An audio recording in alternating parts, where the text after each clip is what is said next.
Yo, what's up, my good people? Back in this again. It's your boy Quantum Mirror. We're about to drop some stuff in here. We just get started, let the room load up. Red Man, I see you're already in the chat, brother. What's that all about, Red Man? Red Man's a trip, boy. What's good with you, man? I hope you had a good day off yesterday or whatever have you, man. You know, some of us will get those days off. We just have to go straight into it. But we're about to drop into it. I'm about to hit this intro, guys. Hang on for me.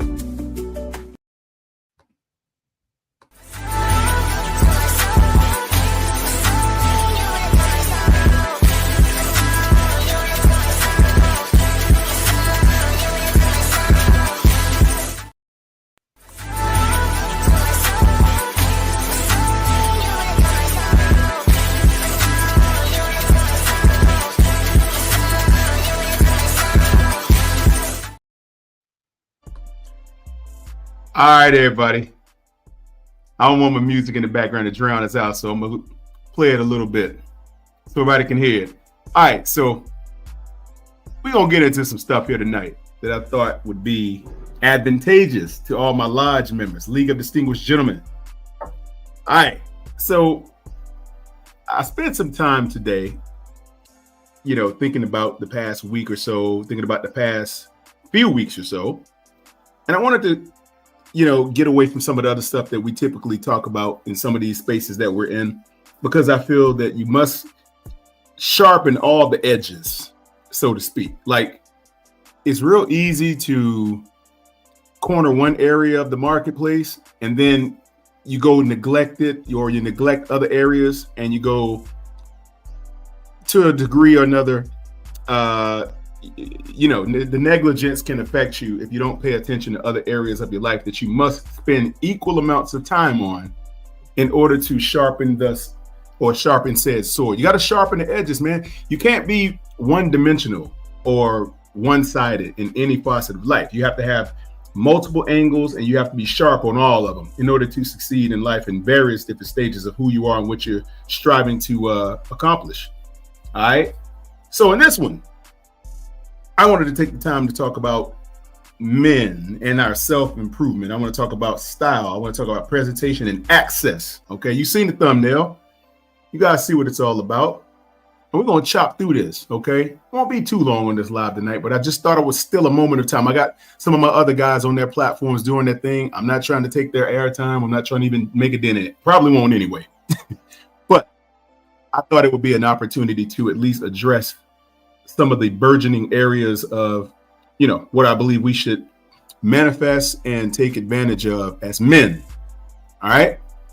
So in a nutshell, we carry ourselves, or we carry ourselves throughout daily life and how we move about, in the general public and things like that. We all know that, no difference. Timing, of course, is a thing that we all need to learn how to get a better grip of, how to, control our time and things like that, so that we can give focus to other areas of life that will show, continued success and development and things like that. So I start with one, is style. All right, we're going to have to really, really hammer this a little bit till we flatten it, because I want to make sure that everybody can get on this ride. So as it pertains to style for my guys out there, right? Okay, I've covered this before on other lives. I've talked about this ad nauseum, at length, whatever have you. And I find it troublesome sometimes that when I go out and I see some people, hey, you have a right. And let me just be real. This is not a live to disparage anyone or to belittle anyone or anything like that. No, I'm not going to do that. We're not going to take shots at people, or we're not going to, mischaracterize people or anything like that. We're not here to lower the bar or to make people feel bad about, who they are or where they are in life. This is a self-improvement channel. This is about men's self-improvement. And for another degree, for ladies that want to learn about finance and things like that, we do have separate days. We're going to talk about that type of thing. But this is all, if you guys know anything about me, it's all about a positive image, because that's where it begins, is a positive self-image. You have to see yourself a certain way in order for everyone else to see you that way. How you see yourself is basically how other people will see you. And what that entails is it's how you carry yourself, number one, throughout the way you move every day. Okay, so an emphasis is drawn upon how you look at yourself when you look in the mirror. What do you see? When you wake up in the morning, you take your shower, you get dressed, you brush your teeth, boom, boom, boom, put on your smell goods, your colognes, your perfumes, your toilettes, and you look in the mirror and what do you see? That right there, think about this. What do you see when you look in the mirror? And that's what everybody else is going to see. If you don't see a successful person, a strong-minded guy or lady or whatever, if you don't see that, then no one else is going to see it. That's just the reality of the situation. If you want to be heralded and lauded as a person with integrity, a person that stands up for what they believe in, a person that's a go-getter, to go after and don't take nobody's BS, if you see that in the mirror every day, everyone else is going to see that when they look at you. Straight up. But if you're trying to fool somebody, if you're walking around and you're trying to project this imagery of some person that's not who you say you are or who you think that you are, people are going to be able to peel and cut right through that facade. It's called a facade. People are going to cut right through it. You're not going to be able to fool anyone. Okay, you might think you will, but you won't. People will be able to see straight through who you say you are. If you're not the guy you say you are or the lady that you say you are, trust me, people are going to know about it, and they're probably going to bring it to your attention in certain ways. Okay, so having a sharp self-mental image of yourself is what projects through your actions and how you carry yourself. Okay, whatever you believe in your mind about you is how you're going to portray that particular. It's like an actor or an actress for a movie. They see themselves a certain way to bring out that character when they're actually doing their mental reps and training for the movie or whatever they're going to be doing, the upcoming role. They see themselves a certain way and then they project that through their actions. Okay, but it's imagery. They see it, they believe it, and they exude it. Okay, that's just it. That's just how it is in life. And if you want people to look at you and follow you and to understand you and to characterize you the proper way and to, put you in a certain category of wherever their mind is going to take them, you have to stand on business and you have to stand on what you believe in. Stand on your square. That's what we used to call that back in the day. Stand on your square. And that means don't be shifted and swayed, and don't be, don't be insequious to other people. You do what you believe is right. You stand on what you believe is what you're supposed to stand on, and you fight for that. And other people will take note of that, and they will begin to carry that same support for said person. All right, Omar, what's up, my dear brother? Good to see you in here, Omar. Yeah, man. Red man said always GQ. Peace, my brother. Hey, man. Red man, I just put it on a little bit, man. I don't do a whole lot, bro. I just do what I can, man. If it works, it works. If it don't, I'm sure you guys will let me know. I'm sure you guys will shoot me down if it's messed up. Hey, man. But like I was saying, it all begins with a strong mental self-image of who you believe you are. That's the number one thing. As guys, we want to show the world that we are capable. Okay? We want to show the world that we have it under control. We want to show the world that we have it by the gonads, if you want to, if pardon my French. We want to show the world that we have the bull by the horns.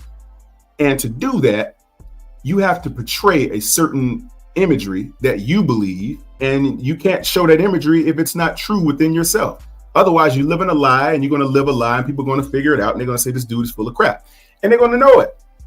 Straight up. You can't lie your way through life. You could try. You might fool a couple of people, but eventually, game recognized game, brother, and you're going to be exposed. Only a matter of time. So when you start with style, right, you have to, style doesn't work if you don't believe it. Okay, it just doesn't. You have to believe what type of person you are, and you have to be able to exude that in every way that you move. Now, if you're a person that likes hip hop style, then that's what you're going to show. If you're a person that don't really care about the way you look, it's going to show. If it's a person that cares a lot about how they look, that's going to show. And I'm telling you, that's step one. You're going to have to exude a level of, I want to say, strength in how you present yourself. Okay. What's up, Javon? Good to see you up in here, my dear brother. Appreciate you dropping in, man. Hey, I want the world to, the guys that come over here to this channel, I don't really talk about the sports and things over here for a reason, because we have a lot of wonderful creators in our community that can cover that stuff way better than I can. We got PPP, we got Unc, of course, we got the 704 Charlotte Bound show. We got all the guys over there. We got the GOAT, Kendall and his show. We got Big Tight killing it. We got T Money. I mean, we got some real capable guys out there that's handling business. We got a Big Cat. Okay. We got a lot of guys over there that can cover all of our stuff that we like to talk about, but this is a whole different game right here. We're over here covering an area that I see doesn't get really, it's not revered enough to be covered as much. I see other channels that we probably never will talk about that I'm probably subscribed to, that I follow and do some stuff with. But in our sector, I want us to have a shining image. Now, the way I live, I'm not perfect. I'm not the guy that's going to deliver the world. No, that's not me. What I am is the light, though. I want to be a light. I want people to say, okay, I might not know something. This brother might know it. And if I do, hey, you guys are more than welcome to it, man. I don't know everything. I don't have everything. I'm not the guy on top of the world at all. I just have access to a couple things. I know a little bit of stuff, and I know how to put on a couple outfits here and there. That's about it, man. And I work to get 1% better every day.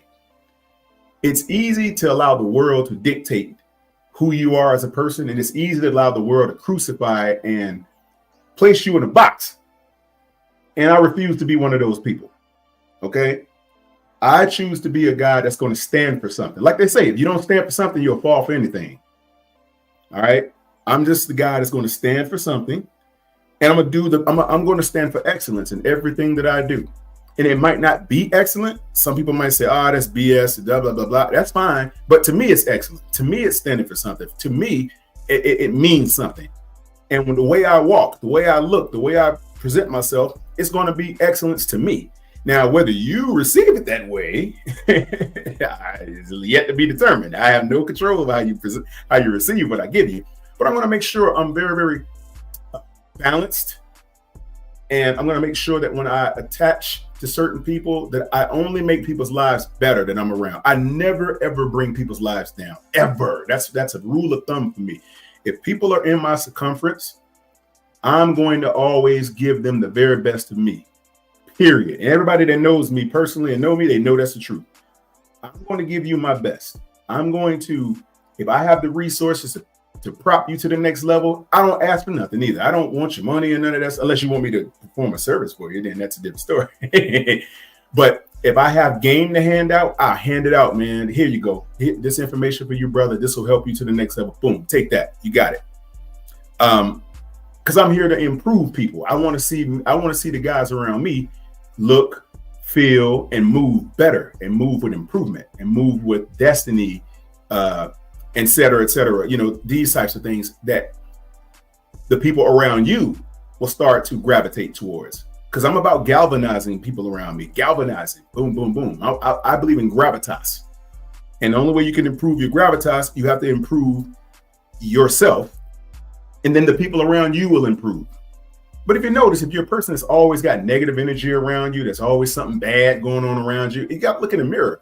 You can't run around and blame other people. You can't look in the mirror and say, oh, that guy, that person, this person. Well, you're going to have some dirtbags in the world. But the thing about it is, when you begin to improve who you are and how you move, the dirtbags will say, well, dang, I can't really get with that brother anymore, man, or that sister. They on a whole nother level. Maybe I need to change who I'm around. And then those people will wither away. They will fall by the wayside. Trust me. And before you know it, it's like all of the ticks, they'll fall off. You know how ticks used to be on the dog and all that stuff. They all fall away over time. And then you have a clean self-image, and you can build on that. We're going to get to this part in the later part of this live. But let's start here. Like I said, with style, you have to, number one, it's all mental first. If you can project that mental image in yourself when you look in the mirror and you see what you want the world to see, they will believe it if you believe it. Simple. If you believe it, the world will believe it. And not just keeping it inside, you have to project it too. You have to exude it. Like it's got to be seeping through your pores, like sweat. Like people have to be able to get beside you and be like, dang, something about that, brother. I can feel it. When you stand, if you ever stood around someone that was just powerful, not physically, but just a person that exuded a level of the presence, you just can't, it's contagious. You just have to be around them because you're like, wow, this is some powerful stuff. What's up, Road? Roadmaster in the house. What's up, my guy? Yeah, you want to exude a level of power. And when you're around people who exude power, it makes you powerful. Like, notice how it rubs off on you. If you're around dirtbag people 24/7, chances are you're probably a dirtbag. I hate to say it. If you're around thieves, criminals, guys that don't, that's not going to be there for you if the skids hit the fan. Hey, I hate to tell you, but you're going to probably be wrapped up in that lifestyle or that livelihood or that mentality. That's who you're going to probably become. So what you have to do is you can still be cool with everybody, but it's like, hey, you have to make some changes in your life so you can take the next step, so you can rise to the occasion and make it to the next level. Okay. Sometimes you have to sidestep and separate yourself for a little bit just so you can get a grip on where your life is going. And I'm telling you, it all starts with how you think and what the world sees. I'm telling you, I know so many people who have lost out on opportunities because they don't know how to project the mental image that's believable. And how do you make that believable? First, well, you have to start reading some books. Okay, you have to go get into the law libraries of the world and going on Amazon and the bookstore, Borders, Barnes and Noble. Hit all the stores, get all the books you can get. I can give you a whole list of them if you want them. Okay, but I'm gonna tell you something. You want to be able to control your thoughts and what you project. And the way you do that is by what you consume. Remember how they say, you are what you eat, right? You are what you eat. I hear that all the time. But if you eat pig and all this nasty stuff, it's probably going to show when you, if you eat a lot of pork and stuff like that, it's going to either show in your body, it's going to show in your physical, it's going to show in how you move, your health is going to be all messed up. Remember, what you consume is what comes out. And it's not necessarily what you consume by mouth, it's what you consume by thought. Okay, your mind is consuming things every day, whether you believe it or not. When you walk outside, your mind is consuming the environment. And what you allow to come into your mind is what the world is going to see when you give it back. So you have to control what goes in. That means paying attention to certain things, immersing yourself in certain cultures and certain ideologies, certain people, certain belief systems, things like that. So you have to learn how to identify what's valuable to you so your mind can get right, because everything starts with thinking. I'm telling you, the style thing, everything that I'm going to talk about, it starts with the way you think. You control your thoughts. If you don't control your thoughts, then you might want to go get some counseling. You might want to go get some therapy. If you can't control your thoughts, you're going to need some therapy. Okay, and there's nothing wrong with that. Everyone needs to sit down and talk to somebody every now and then, whether it's a therapist or a counselor or a preacher, pastor. I don't care who it is. Get you some therapy if you need it. But on the real note, it starts with what you see when you look in the mirror. What you see when you look in the mirror determines what everyone else is going to see. That's just the way it goes. If I'm a guy that, I get dressed in the dark, if I think that look good, when I roll out of the house, everybody's gonna say, yeah, they're gonna see what you're thinking. You're gonna think it looks good, but they're gonna critique you on it. Oh man, what's this dude doing, man? This looks crazy. So the way you're seeing yourself is how the world is going to continue to see you. But you have to believe it, number one. Okay, so style, how does that work? when you start believing what you see and everybody else start believing what you see, now you're confident enough to go out and start learning how to put together the color schemes and things like that. Fabrics, what kind of fabric plays off of another fabric? What fabric coincides with another fabric? What fabrics coexist? Okay, where you get your fabrics, where you shop. All right, so I'll say it for this, for my gentlemen out there. You're going to want to have about 5 to 10 different variations of a looks. Okay. You do not want to be that guy that every time people think of you, they think of a guy with the big baggy 2005 rapper t-shirt on and the baggy jeans. You don't want to be that dude. You know what I'm saying? There you go, Ro. Watch some surroundings, brother. Know thyself, right? You got it, Ro. That's it. You don't want people to think of you and only develop one mental self-image about what they know who you are. Like if all you are is just one facet of a guy, I mean, you might be a cool guy. There's nothing wrong with that. But what I'm saying, you're not gonna have many angles about yourself. And people are gonna say, I want to go to this black tie event. Well, if they know you to be the baggy jeans dude with the baggy t-shirt, they're not gonna call you. If they got an extra 3 or 4 tickets, get you in certain rooms that you can get into, you're not getting a call. They're gonna call somebody else who they know can put it together very well and represent the occasion. If you can't represent the occasion by how you look, you ain't not getting the ticket. Trust me. So as a guy, you want to have about anywhere from 7, I'll say between 5 to 7 to 10 different looks, if you can put it together. And sometimes that requires a little assistance. Sometimes someone has to step up and assist you with how to make that style come out, because everyone really actually does have style. They just don't realize it because it hasn't been honed.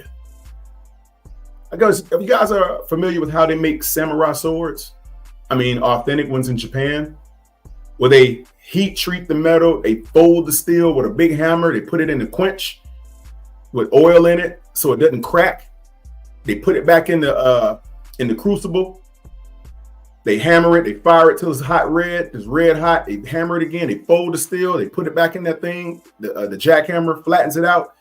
And in the end, they hone that blade to where there's something called hamon on the blade, which is that little wave pattern that goes along the sharp edge, the hamon.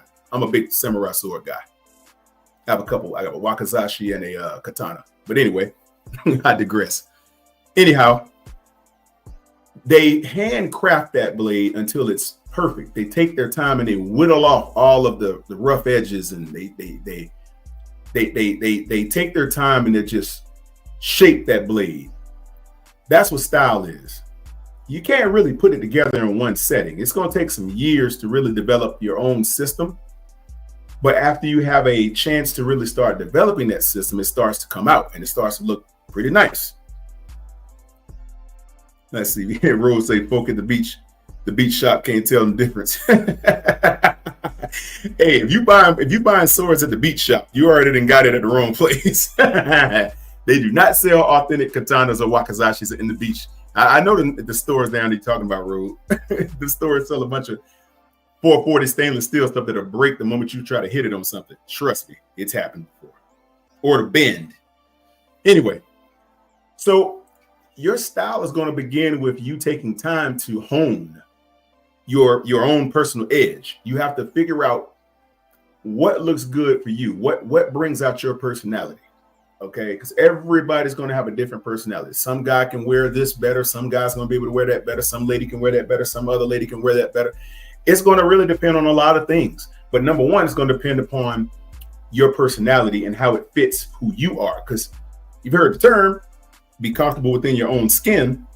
Well, you could be comfortable within your own skin, but it's going to be a microcosm of, or rather a macrocosm of what you believe you look like.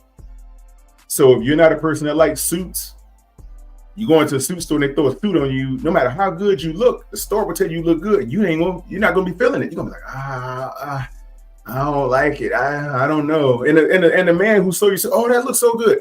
Your girl come out, oh, baby, you look good in that suit. Well, you're not going to believe it because your mind isn't there. You don't believe that you look good in that type of stuff. And you don't feel comfortable. You're not comfortable within your own skin wearing something like that.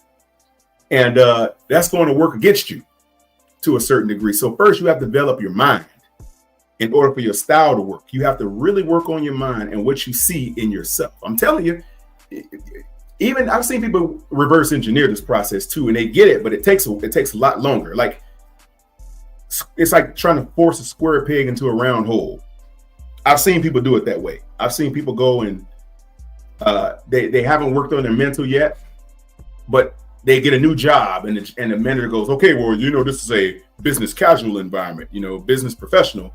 So we're going to need you to wear dress slacks and a blazer or blah, blah. And the guy's like, oh man, I don't own anything like that. I've never had to dress like that before in any place I've gone. Now you have to figure it out. Now you're going to have to go over there and figure out how to make it work. So I've seen people reverse engineer it. So they just go and buy up a bunch of stuff and they force themselves into it.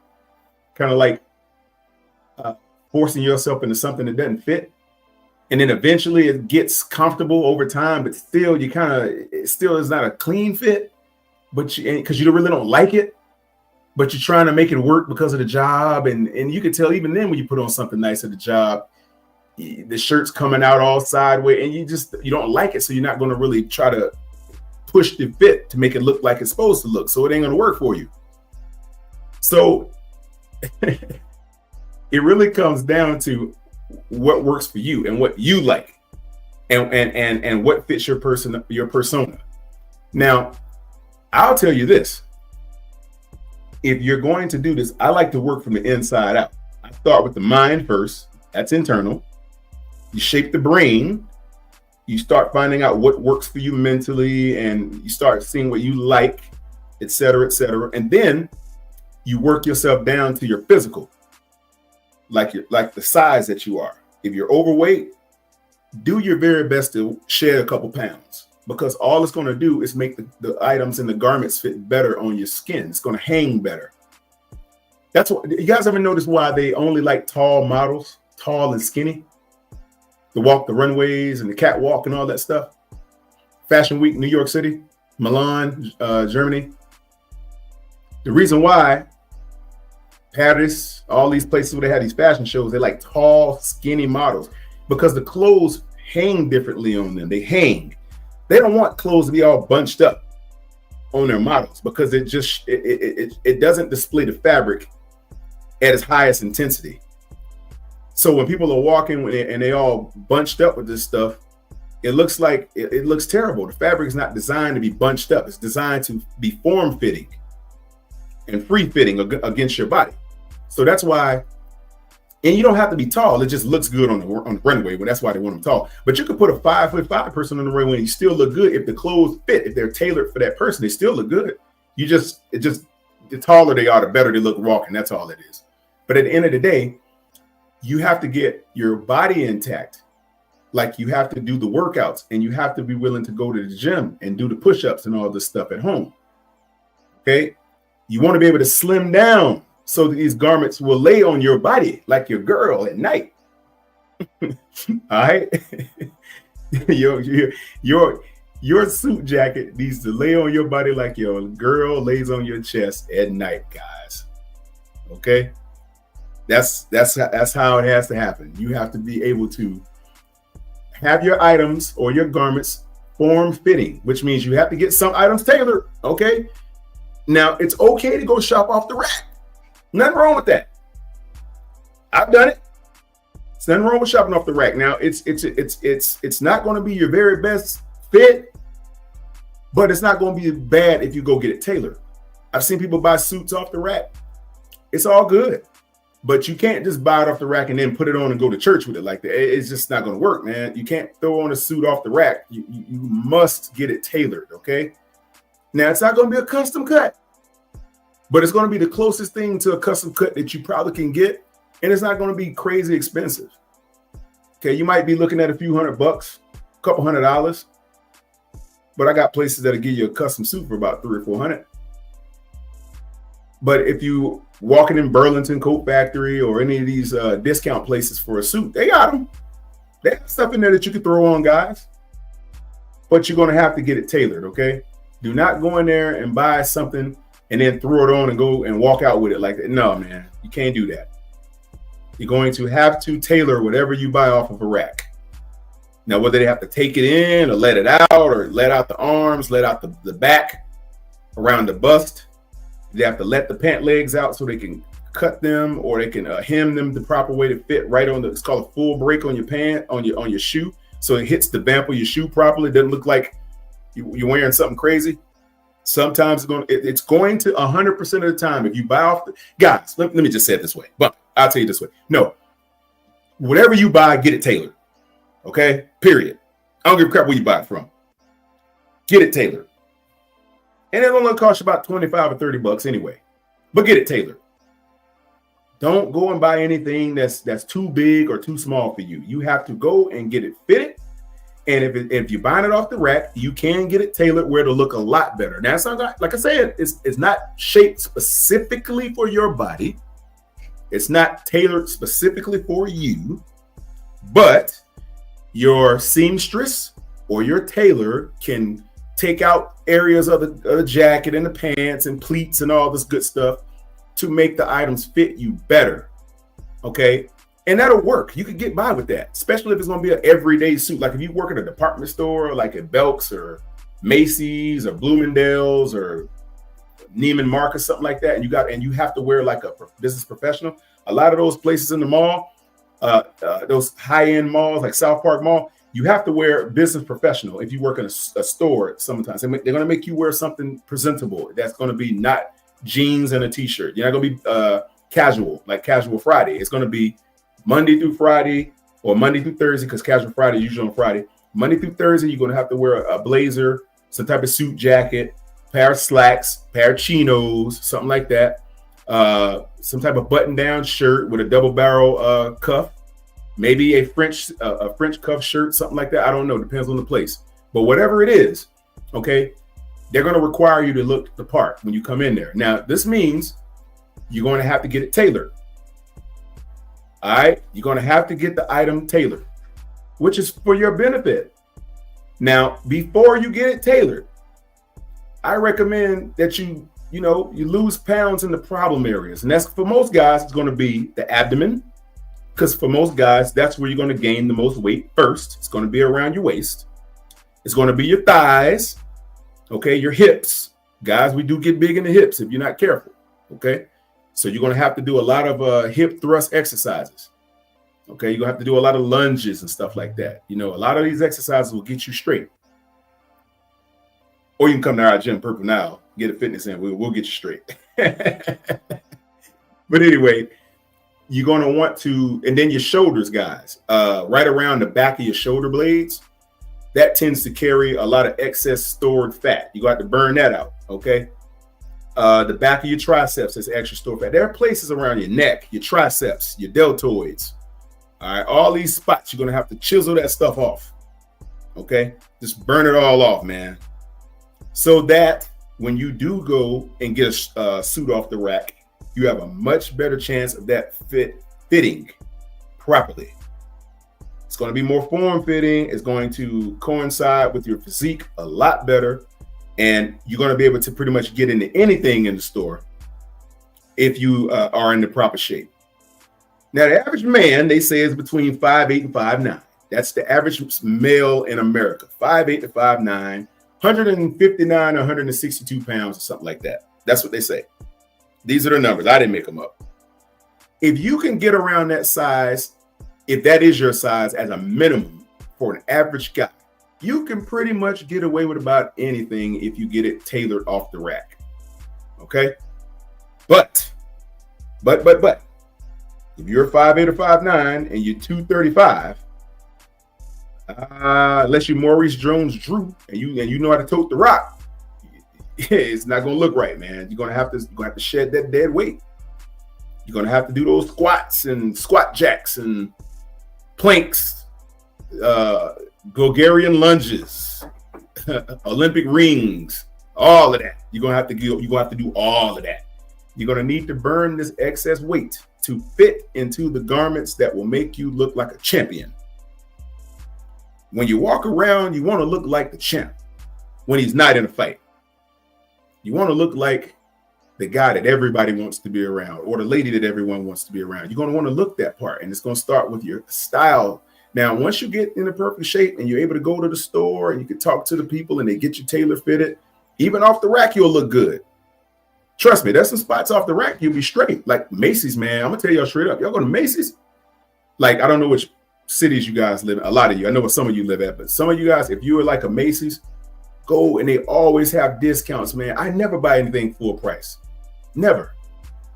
There's no need in buying or paying full price for anything because everything is on sale all the time anyway. There's no need to go and buy anything full price. It's usually and going to generally be a waste of your time to buy something full price. When you go to spots like the Macy's of the world or Express, which I recommend because I am a global brand ambassador for Express and a model for them. I am a global brand ambassador. I push the items that they sell because I like them. They fit me very well. I can put it on. I can carve it out. I can make it look right. These places will have better fitting garments for you when you go out there. So you're going to want to put these things on and get them tailored. Now, the materials are going to be great. They're going to fit very well.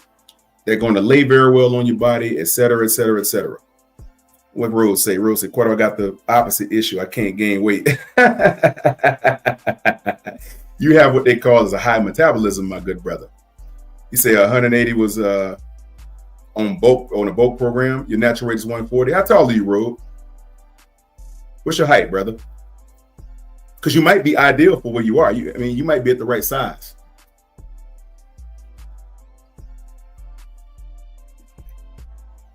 So the key to this, guys, is being in, you about 5'9", Road? Okay, you know what? That's not bad. If you 140 at 5'9", see, let me tell you something, man. 140 at 5'9" is not as bad. You slim, but that's better than being overweight because you can get it. Man, look, you'll look much taller if you're that slim, Road. Like 5'9", you look tall if you're 140, 150. You look taller. If you're 180 at 5'9", you bulk out and you look shorter. You get wider and you look like you're carrying. Now 5'9" for 180, that may be a little too big, brother. You don't want to do that. Some people, that's my height, is about 180 and they still look muscular as crap. So at my height, 180 would be, that's the ideal weight for most people at my height, but I'm 207, 208. And I don't look it, but I am. Now, the thing about it is, if you're 5'9", brother, and 140, you can get away with anything, man. You can go and get anything that you want that'll actually fit you, and it'll actually be tailor-made specifically for you. Okay? Wait one, my good people. Wait one for a second. Hold on. Don't go nowhere. Be right back. Hold on.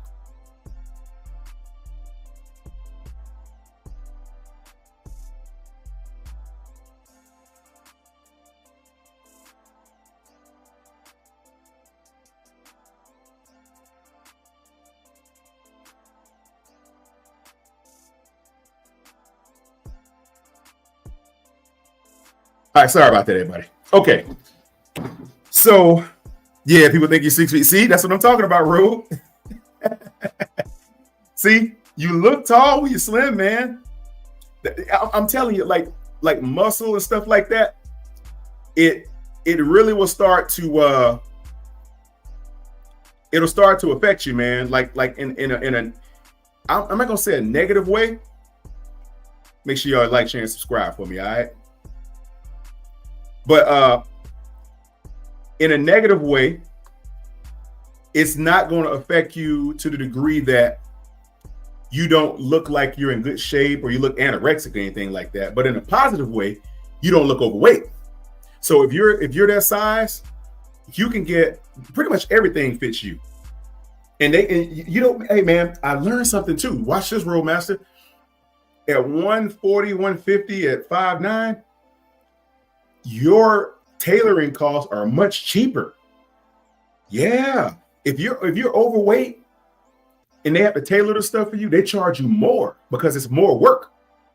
So when they got to expand that fabric and cut more off of it and stuff, they charge the daylights out you. But when you already slim and all they got to do is take it in an inch or something, just putting an extra seam in the back and stitching that up, man, they hook you straight up.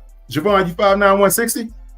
Hey, see, you guys are that's the perfect size, gentlemen. Yup. Hey, you guys, see, My channel is about male self-improvement, mentally, physically, emotionally. I want a group of the sharpest dudes on the planet. I want to lead an army of very sharp, astute, tailor-made, intelligent, financially inept, financially capable, mentally capable, everything on point. I want to lead an army of guys like that, and that's what I'm about. What up, PPP in the house? Yeah, man.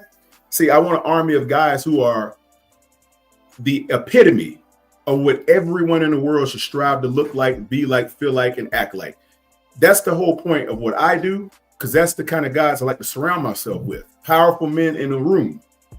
And guys that are you guys' size, 5'9", 160, anywhere, 5'9", 150, 140 to 160, man, you could go into pretty much any store and you're gonna kill it, because you're gonna have size that can be tailor-made for a very, very small price. And shoes and stuff are gonna fit you tremendously well. What do you guys wear? What do you like, a 9.5 inch shoes? I would imagine.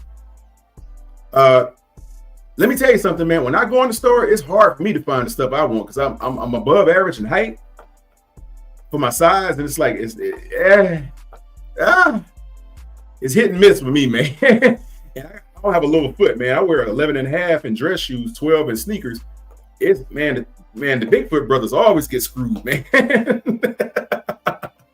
I go to the store, I be mad as crap. Y'all remember when they used to do the Jordans, man? When you used to have to like go on that raffle, and you had to sit outside and wait on the shoes when they open the Foot Locker or whatever. You go in there, they only put 2 pair of 12s. I'm like, what? They have like 1,000 pair of 9s and 10s. They had 1,000 pair of 8.5s and 8s. Man, the higher they go on that thing, they got like 1 or 2. I'm like, man, that's messed up. And I never could get them because everybody else could get them except for me. I used to be mad as a mother, man. I go up in there, baby, waiting out there for them shoes all day. And then some dude win a raffle and he get the sneakers. 2 guys calling, hey, man, we only got 2 pair of 12s. I'm like, what? And then I look in the line and everybody out there got a pair. I'm like, whoa. Well, they were like 8.5, 9s, and 10s, man. I'm like, man, that's beat up. Everyone say you always go half a size smaller. He say, I'll do that, be duck walking. Hey, man, it's funny because you know what, man? I'm telling you, the average, because think of it this way. The world is basically crafted around average size people. Door jams are made for average size people. The way you open the car door, like they make the car, the opening to get in your car generally for average size people. Look at a guy that's 6'5", how he got to contour his body. He literally has to become a contortionist to get into his car. Or a dude that's 410 pounds. He ain't getting in that car. They make everything generally for the average size person. And everybody else around it, man, they make it adjustable. Like when you like getting in the car, it's not made for a dude that's Shaq size. But when you get in the car, they say, okay, well, the best we could do, we can make the seat where it can adjust backwards and forwards, and that's the best we can do. But we can't cut the opening of the car for 6'5" people. We got to make it for average people, and you're gonna have to bend your head down farther to get in there. And most clothing stores are made for people between 5'6", 5'6" for adults generally, and then for younger men, they're gonna be a junior size, a junior section. But the average guy is going to be about 5'9", 5'8", 5'9", 160 pounds at a cap. Now, when you start getting into the 5'10", 5'11", 6 feet, 6'1", 6'2", that's above average. And those items are going to be different. Javon said he is size 9. Hey, Javon, you like Italian clothing, man? I'm going to tell you, man, Italian leather for your shoes, Italian made suits, that's all going to fit you like a glove, my brother. Trust me. Look, man, Italians make what they use a certain type of etiquette, and they want their clothes to fit a certain kind of person. Like they don't construct a lot of clothes for oversized people. Like if you're 6'6", $275. I mean, you're not going to find a lot of Italian manufacturers that can make anything. Italian guys are generally on the shorter side. They're anywhere from 5'5", 5'7", 5'8"-ish. And they're going to have more options for guys who are that height and that size. Javon, as Rose said, he bought a Pierre Cardone. Pierre Cardone has some good items, man. I bought a couple of sweaters a little bit ago, maybe about 3-4 years ago that I haven't worn but 2 of them. I think I got one that still haven't been worn yet. But hey, man, those French cut suits and those, I'm gonna tell you something. That French leather shoes, but the Italian shoes, the Italian cut suits, the Italian cut shoes, they use what is called the Blake stitch. And the Blake stitch is a stitch from the inside of the shoe. They stitch their shoes and they wear that real thin sole. And man, that stuff looks so good when you put them on, and it feels so good when you wear them. The leather it's that sport calf leather. When you put it, oh man, dude, when you rocking that, man, whoo, boy. And they always have the best cut suits because they know how to contour the suit. They cut it breastplate to the side and they stitch it together real well. The pants always either have a pleat in them or not, and they fit. So and they don't wear belts either. So they have those garter type of things where they can draw those tabs, those pull tabs in the waist, so that your pants fit properly. It looks so good, man, when you wear the French stuff. I mean the Italian stuff. And but like I said, guys, the size y'all are, it's going to appeal to the masses of the places that produce fine items for tailoring and things like that. So it starts with your style, guys, like understanding your style. Now, I'll move to section 2 of this presentation. Hey man, Rode, I can help you with the shoe game, brother. Don't worry about that. Quantum got you, man. I can show you how to significantly improve your shoe game. Before I go to presentation, let me say this about the style element as it relates to your shoe game here, Rode. Check this out, man. Don't be one of those guys. And hey, man, and I don't profess to understand or to know what your financial situation is. It's not my business. I don't rain down on anyone about this. You're going to have to get rid of. I hope I'm not stepping on anybody's toes if you're a guy, but you got to do it, man. You have to, guys. You must get rid of all these Stacey Adams and stuff. Throw them all out. Get rid of them. Do not wear any of those Stacey Adams and Steve Maddens. And I mean, if you want to wear one for one day, if you're going to wear it a couple of times and get rid of it, that's fine. If you already have a pair, you're going to notice, man, when them things start getting worn, it will significantly drop your cool points, man. Hey, everybody knows they're cheap. You might not think that. You might think you look good. But people who make a lot of money and people who we're going to get to that in a little bit. Just trust me. Go ahead and just dump all those shoes, man. If you're going to get shoes, Roadmaster, you're going to have to save up enough money to get real shoes. And I say real shoes, I'm talking about your Allen Edmonds, your McNannies, your McGlory's. Okay, I can go on and on and on. There's so many different shoe manufacturers at that level, but you're going to have to. Now, they're going to be expensive. Well, I don't want to say that word, expensive. Let's say they're going to be worthy of your money. What's the price of shoes like that? Well, they're going to run you a good pair. Now, I'll give y'all some game right now. Okay? Allen Edmonds are my favorite. Those are my go-tos for dress shoes. Allen Edmonds, McNanny, Fry. These are the ones I buy the most of. Now they're going to run you about $500 for a pair. If you buy them out of the retail store over at Phillips Place in South Park, they'll run you about $500. Now I know you guys go. I know. It stings. I know. But listen to me, guys. If you buy a pair of these shoes, no cap, they will last you for 30 years. I know. Hard to believe. Then you're going to say to yourself, if you've never spent that kind of money for that kind of shoe, you're going to say, how is a shoe going to last me that long? I've never seen a pair of shoes last for 30 years. Trust me, guys. Let me tell you how. And I have an alternative for you. If you don't have that kind of money, I have an alternative. So hang in there. Hold on. We're going to get to it. I'm going to give you all the game, okay? Because Quantum like to give the game out. Check this out. If you go and you buy a pair, I'm just using Allen Edmonds because that's my favorite.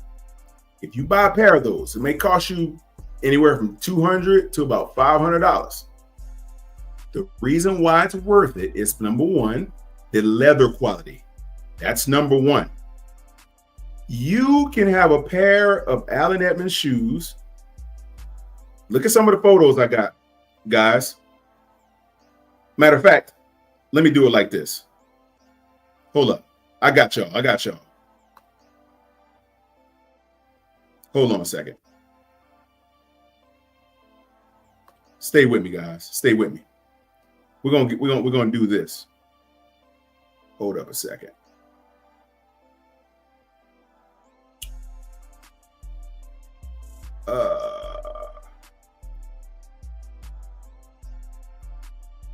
Okay. Because I'm trying to share a screen with y'all. I want to show y'all something, man. I don't know if it's gonna let me do it. That's cool. No, it ain't gonna let me do it. I was trying to show you something. What up, T Money in the house, big bro? What's happening with you, man?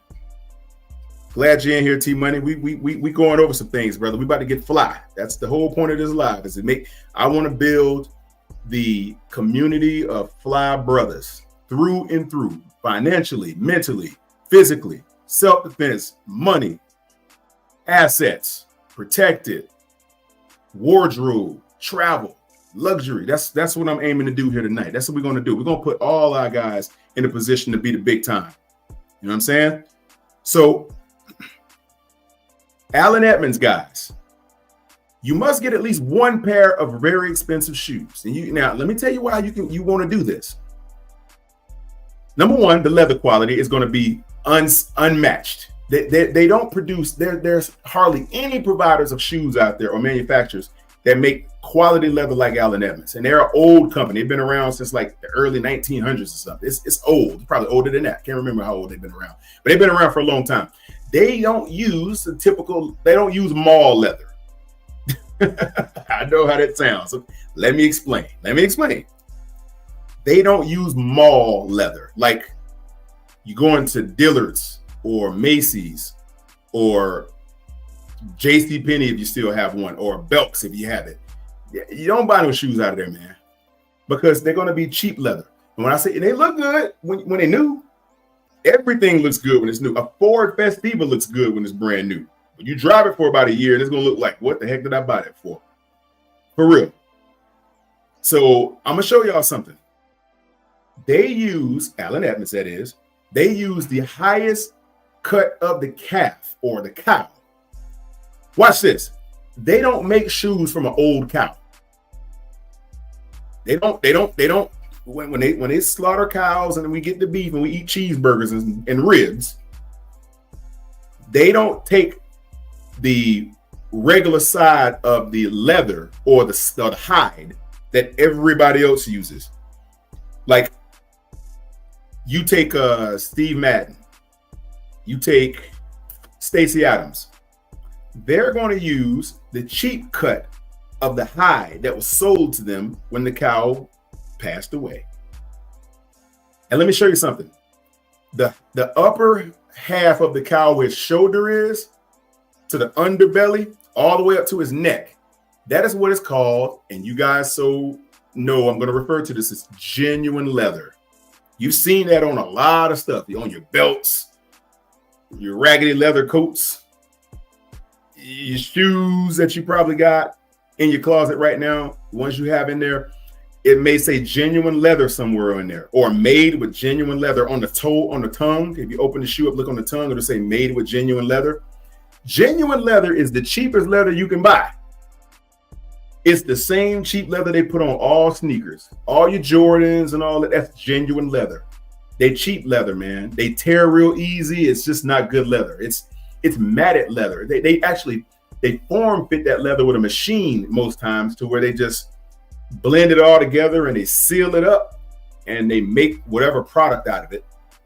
The genuine leather is the cheapest area of the cow's hide that they sell to everybody, because it's like everything else, man. It's ubiquitous. Okay, when you look at a regular cow, you look at GM. They make cars. They got them everywhere. GMs are everywhere, but you don't see a whole lot of other higher level cars everywhere. You'll see them, but you won't see them like you see GM cars, because they're domestic and they're all over the place. Well, it's just like these shoes. They do the same thing. Yeah, Malzahn's are good, Javon. They have really good shoes. Malzahn's have custom shoes too. They have a certain I like how they blend their fabrics and stuff together with the shoes. That's kind of dope how they do that. We'll get to that. But anyway, your Allen Edmonds are going to use the back half of the cow skin, which is where your sport cap. That's the most tender part of the cow, is the hind leg area. That's where the best cut of the cow hide is. Okay, they're going to send that cow hide to the tannery. They're gonna taint it the color they want, and they're gonna produce it. And the tannery is going to sell the leather to the manufacturers for the shoes, and out you're going to get the best quality leather. And the way the Allen Edmonds cut it, and the way they stitch it, that upper on the shoe is going to last for 35 years. And I know this personally because I've seen it. They're not going to tear up because it's so thick and so supple. It's tight leather. Okay. They're going to put that leather to a situation where you can actually wear that leather forever. The only thing you're going to have to change is the sole, because you'll wear the sole out, and they have leather soles too. So as you walk over the next 5, 7, 8 years, you'll have to replace the sole and get a new sole. But that's all you're ever going to have to do, and that'll cost you about $80. So it's a way better investment. You'll keep that one pair of shoes will last you for 30 years, especially if you have a rotation of about 5 or 6 pair. You'll never have to buy a new pair of shoes again. The only thing they'll do is refresh them for you. They'll polish them up. They'll buff them out, and they'll just repurpose the shoe. They'll take the bottom off, put a new bottom on, smear the cork under there, and it form fits to your foot. Woo! Nothing like it, boy. Them Allen Edmonds are on those are on par. Those are the best to me. Now, that's your shoes right there, Roadmaster. Javon sounds like he knows something about shoes. He's talking about Malzahn's and all that. So I think, yeah, he knows what's up. Now, if you go to shoe, Allen Edmonds has a factory seconds, is what they call it. You type that in your Google, Allen Edmonds factory seconds. What they're going to have in there are all of the ones they sell in retail, but they may have a little blemish on the paint they didn't like and they didn't sell. Because see, Allen Edmonds likes perfection. They like to sell perfect shoes. If it has a blemish of some kind, if a stitch is off, they won't say. Now, you won't even notice it. Trust me, I have a couple pair myself. You won't notice the off stitch or the eyelet that's a quarter of a millimeter off. You won't notice it. But Allen Edmonds has quality control. They'll notice everything. Okay? So you have to be able to understand that perfection sometimes leads to how they sell their items, and they'll just sell the shoes with just one little stitch off. They'll sell it at 60% off. So go to Allen Edmonds Factory Seconds. On that website, you're going to find all of those top level shoes for like $200, $135. And they're like $500 or $600 shoes. They got boots on there. They have everything on there. Dress sneakers, the whole nine. You're gonna look so fly at a fraction of the price, and it's going to look just like the ones they sell at the retail store, but just at a significant decrease in price. Yeah, that's right. Like scratch and dent. That's right, Rode. Rode say 5 pair. That's a whole truck. Hey, look, man, that's your style. When you look like that, man, with those types of shoes, everybody knows they're expensive, and you get a whole different mentality. When you come across somebody, I don't know if y'all was watching the live last night, 3 Feet and Rising. I don't know if y'all was watching this. Some of y'all probably were, some of y'all weren't. If you was watching me, Elaine, and BJ, I was walking around outside the store I went in last night. I went to this little place and grabbed a slice of cake, but I went in there. I showed my ostrich shoes online. And man, those things feel like they feel like a glove, man. They fit like a glove. And it's a softest leather. And those are Magnanis I had on last night. So if you look at the live last night, at the end of the live, you'll see me. I got those things on. Pow. Perfect color, perfect paint on the shoes. The entire beautiful, man. Inside out. Gorgeous. And these are the shoes I'm talking about. They produce these things in a way that it's going to pop, man. The stuff is going to pop when you put it on with things. Everybody, I was out there and 3 people came up past me. Nice shoes. I get it every time I wear them. But you wear some Stacey Adams out there, people gonna look at it. They're gonna say, and you can tell there's cheap shoes because they try to go above and beyond with the look. They overcompensate with the style, with the design. And you kind of like, they kind of reaching on that one. I don't know. They'll make something with some weird pattern on it or something, and you kind of got to say, you try to overcompensate for the fact that they're cheap. And that's what happened. They'll make a cheap shoe and they'll put an extra pattern on it or something to make you believe, it's expensive, but it's not. And people know. They know cheap shoes from good shoes, man. Ladies know, guys know, people, everybody knows. We're gonna come back to that. So let me move to number 2, presentation. All right, you have to have dope style or a good style to effect presentation. To effectuate presentation, you have to have good style. Presentation is how you present yourself. It's how you carry yourself. It's how you move. It's how people react to you. It's all as a result of your presentation. Your mentality. Remember, everything starts with the mind and then it goes to the style, and from the style it goes to the presentation. Your presentation is what will get you access, which is next. Let's talk about presentation. How do you move about with the things you got going on? Yeah, you're right, Roadmaster. Stacey done got too blingy. Sperry's is dope. I like Sperry for certain occasions. They're comfortable. They're boat shoes, though, as you know. Sperry's are boat shoes. Presentation. When you can present very well, you open up a lot of doors. Presentation mentally, presentation physically, presentation style-wise, your attire, okay, has to be on point every time you go out. And I don't care if you have on athletic gear, to make sure your athletic gear looks good. Make sure you match it. Make sure it's styled very well. Don't go out of the house looking like you just pulled it out of the laundry and that was it. Or you ain't washed it in about 3 or 4 weeks. Don't do that either. Your presentation speaks for you. Okay?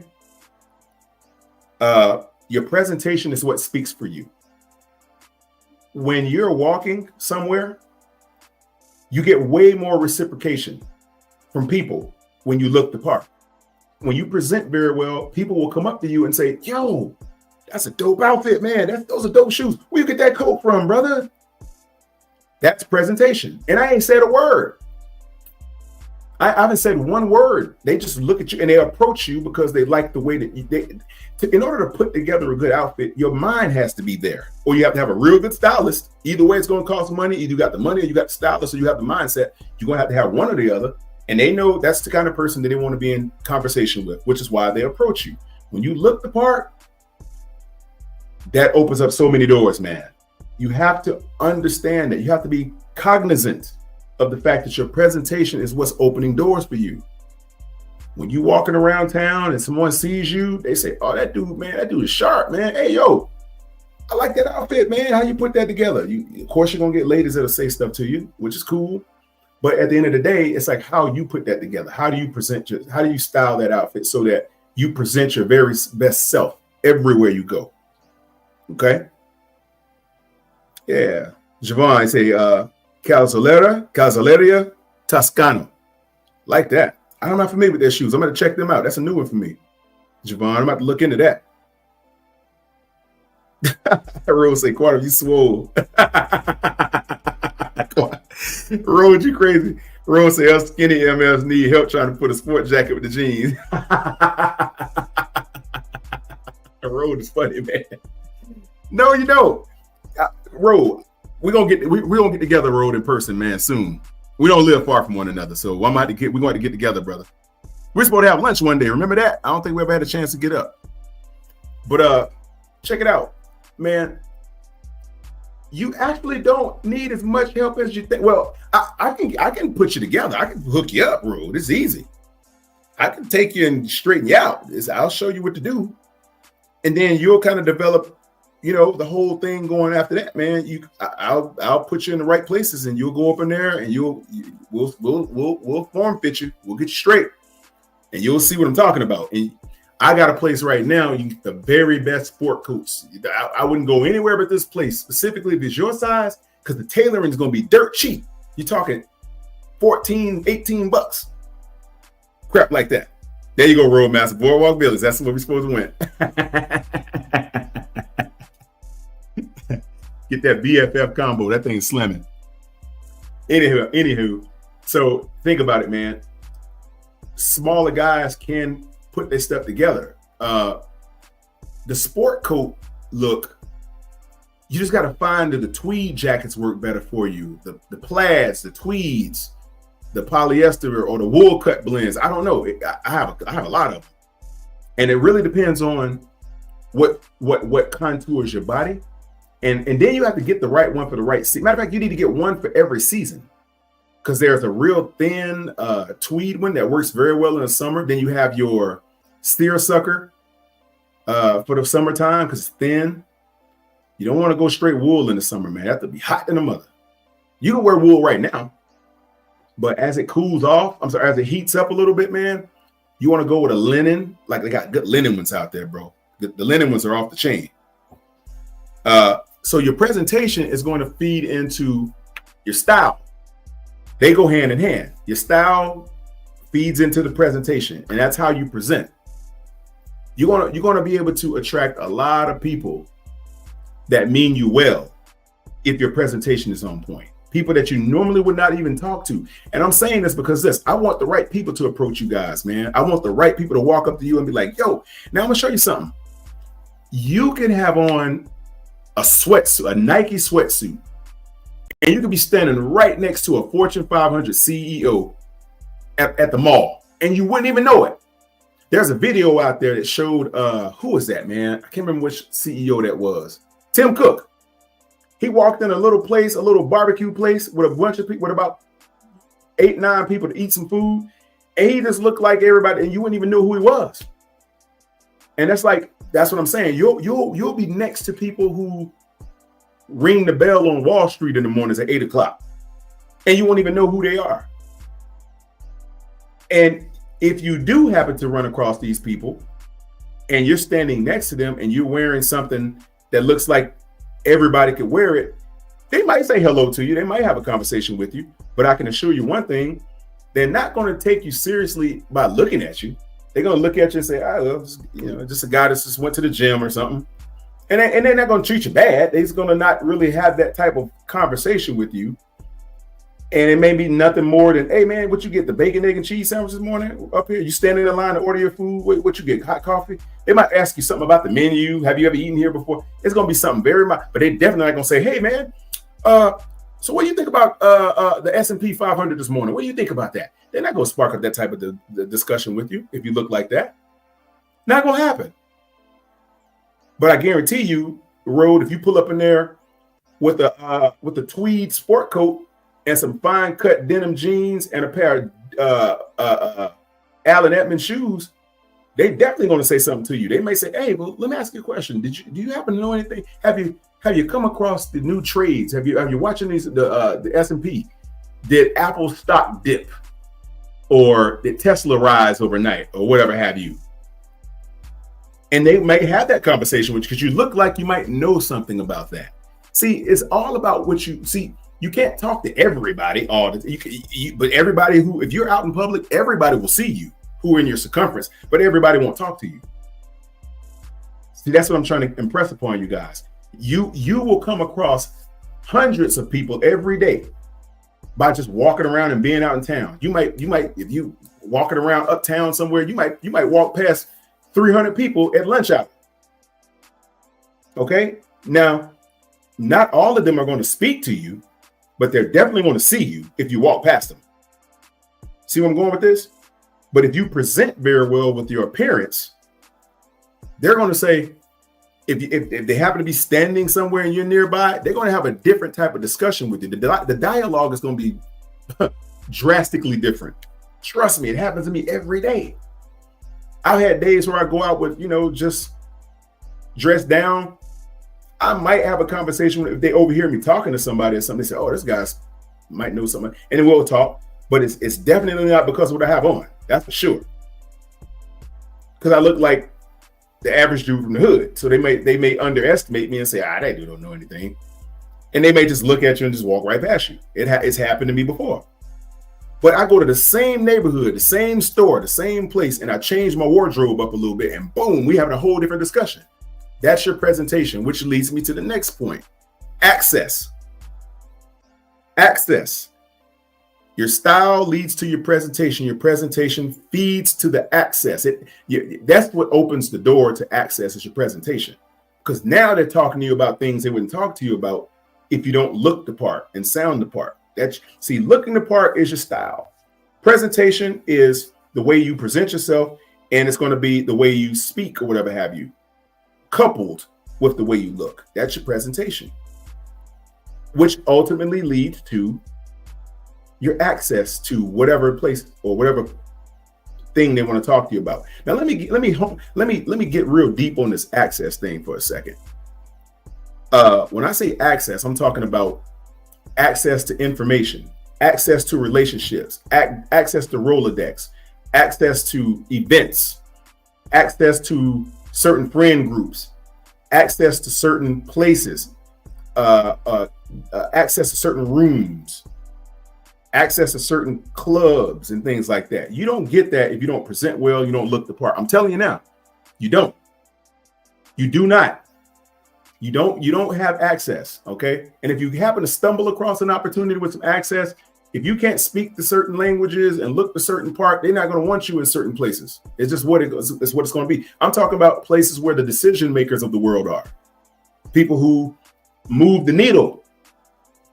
Now we all G's, right? We all want to keep it G or whatever have you. That's cool. We're not trying to be who we're not. But what I'm saying is your opportunities increase when you have access. Gentlemen and ladies, access is what everyone strives to have. And you only get that access if you have all these three components mastered: style, presentation, and that's your access. Now they will invite you to certain types of places. You start meeting people who you'd never meet because your mindset is a certain way. And I said, you don't have to be like me. You don't have to be like anybody else. You just have to be who you are, but be the very best version of yourself through and through. Okay? Rose say he'd be at Boardwalk Billy's bar and just watch the game and then convo with people from out of town looking at property. But yeah, man, see, Rose, it happens like that too. But if you look like an idiot, they're not going to say anything to you at that bar. Trust me. They don't have time for it. They don't. There you go. Javon said the window pane looks impeccable on him. Yeah, man. The window pane is dope. Hey, man, I'm telling y'all, when you can master this look, you can master the presentation and the mindset, the access will come with it. I ain't going to get into the deep part of access and what that brings because that's another live, but we're going to chop this up, though. The access I'm talking about is the difference when being in the line at Church's Chicken and they're giving you a gift certificate for a raffle at Church's Chicken at 3 o'clock a week later, or having a dope suit on, being at McCormick and Schmick's and getting invited to a black tie event where they're having a $3,000 plate function where you come in and you get to meet all of the CEOs and for all of the top 8 Fortune 500 companies of the city. Like that. See, that's the difference. Because it's funny how, and I'll say it this way, it's funny how you could be in a city like, say, Charlotte, right? It's divided right down the middle. And if you know what I mean, if you ever driven up I-77, on one side of the freeway is the people that's struggling to try to get out of the hole and have a normal life. And on the other side of the freeway, it's everybody who have made it. That's on the west side of Charlotte, the people still struggling to make their lives right, at least the places they haven't gentrified already over there.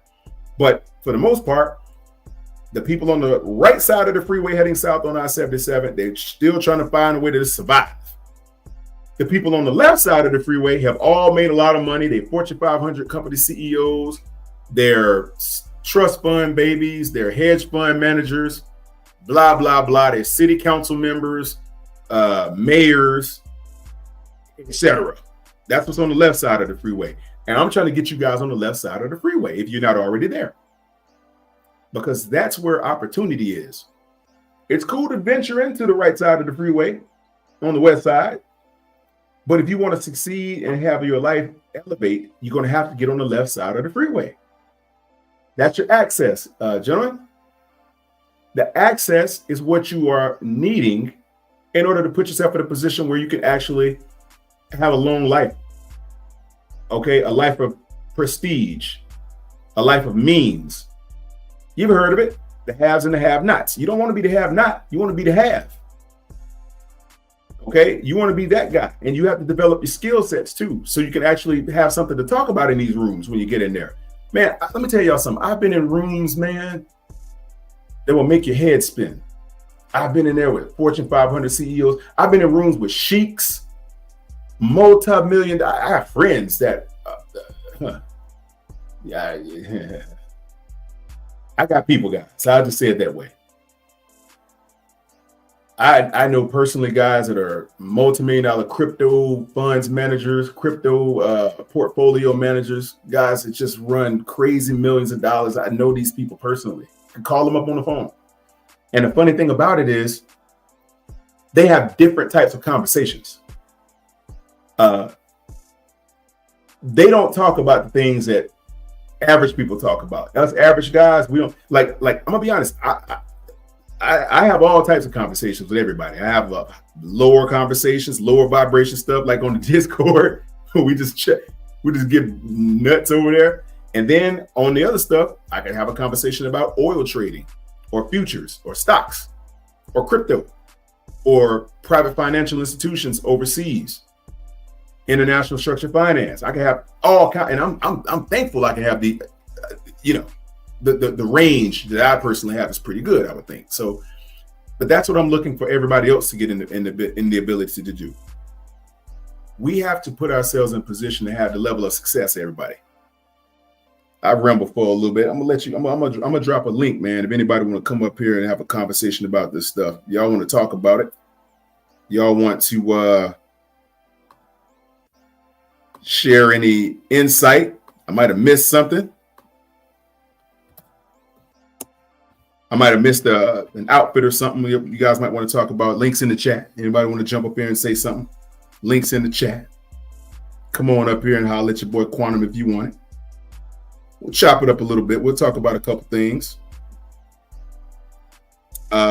Anything from your style, presentation, or the access. Those three areas are vital to your livelihood, if you don't already know that. These things will determine where you land, whether on your feet or on your back. You're gonna land one way or the other. You're gonna have to have one. You're gonna have to have at least two of these things under lock and key. If I had to pick two, style and access, I would say, but you can't really have one without the other. Your style and presentation is good because eventually that's going to lead to the access. You can't have access and style without presentation, and without style, you can't have presentation or access. So you're going to need all three of these if you can muster it. But anybody can have all three of these. This is attainable to anyone. Anyone can have style if you take the time and pour into it. Get with a person that knows how to do such things, show you a couple of pointers. Then you can run over to your presentation after you learn your style, learn how to present. Your digital footprint must be established, guys. That's one part of the presentation I want to cover right quick. Your digital footprint needs to be established. Okay? When I say your digital footprint, I'm talking about your socials, your social media presence, and anything that can be viewed about you needs to be at a level that you can actually stand behind it. So your IGs, your TikToks, your LinkedIn's, your YouTube, It's your calling, it's your business card. Okay, it speaks for you. These things speak for you. Okay, these things are what determines what people see and think about you. All right, these are the things that people see when you can't speak for you. So if you're not in a position where you can actually say anything to somebody, I've met people in passing real quick. Hey man, how you doing? Da-da-da. Oh yeah. Okay, here's my social, man. Go to my social media. Boom. What is it? Boom. And you swap it through the phone. Bam. They go there and they can get to all your other social media from one. And that's generally how you want it when you run across people who are prestigious or who can help change your life. All right. You're gonna want to have people to have access to a clean profile. Now let me tell y'all something, man. If you have your socials, sharpen them up, man. If you got butt crack social media, man, you got to tailor it up. Okay? Because I'm telling you, if people can't talk to you or they don't see you, they're gonna look at your social media. This is 2025, man. I wanted to go back to where we would have to walk up to people and that's all you had was a business card and you hand it to them or a flyer and you say, hey man, blah, blah, blah, blah. And that's how you meet people.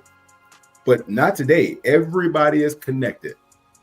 People have more access to people than they ever have in the history of mankind. This is 2025. Everyone has social media. And if you don't, they're going to think you're a weirdo. Imagine that. If you don't have social media, people think you're weird. I've heard people say that. Hey man, what's your social media? I don't have social media. What? You don't have social media? They think you're a scam or you're a drug dealer or something. They think you're hiding from somebody if you don't have social media. It's crazy. I can't believe this stuff sometimes I see that. What's up, Fishbowl? Glad you're here, my dear brother. We ain't chopping it up, Fish. Hope you didn't miss a whole lot of it, man. But I'm going to tell y'all something. Your digital self-image and your social media is what people will see when they can't see you, which means, you guys, I'm going to tell y'all something. Either you better get good with a camera yourself or you better have a photo shoot. You're going to have to shoot some pictures, man. Oh, I do all, you guys see my photos? I do all my own pictures, man. Everything I do myself. I don't hire any photographers. I know a lot of them, but I'm pretty good at it. How to work a camera, how to work a phone, get picture out of it. I do all my own stuff, man. And I don't have to hire people to do that, to execute that, to get the best look or the best shot that I'm trying to get. I just do it myself. I got you, Fish. Hey, man. Hey. A photo shoot is what you need. And I'm going to tell you something. If you don't know how to do it, Quantum can help you out. Look, I can get you straight from the rooter to the tutor. Mentally, commercially, physically. I can get you in the best shape of your life. I can get you mentally astute. I can help you with your financial strength, all that stuff. Your self-image, the way you present yourself, your style. This is what this channel is all about. It's about tailoring the ideal man. It's like we do one of these suits, we'll tailor you the same way. We'll make you into the individual that the world will respond favorably to. That's the idea here. That's what we're here to do. Custom crafting the right mentality. That's what it's all about. Putting guys together where you can become the very best you and be the very best self. I'm gonna tell y'all something. If you don't understand the way your presentation links to your access, you will never have access to the right people, because the way you present is how doors open for you.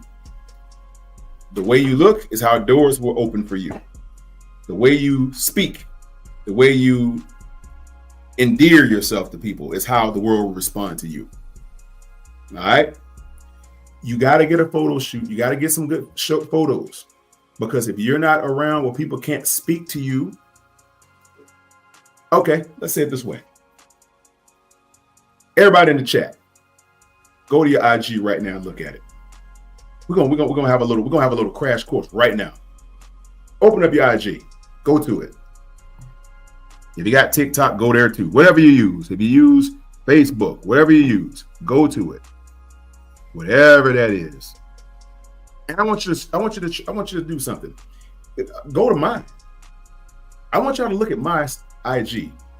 Okay? Just type in my name and just go to IG, type in Quantum Eric, just like you see it on the screen right here. Type that in and my IG will pop up.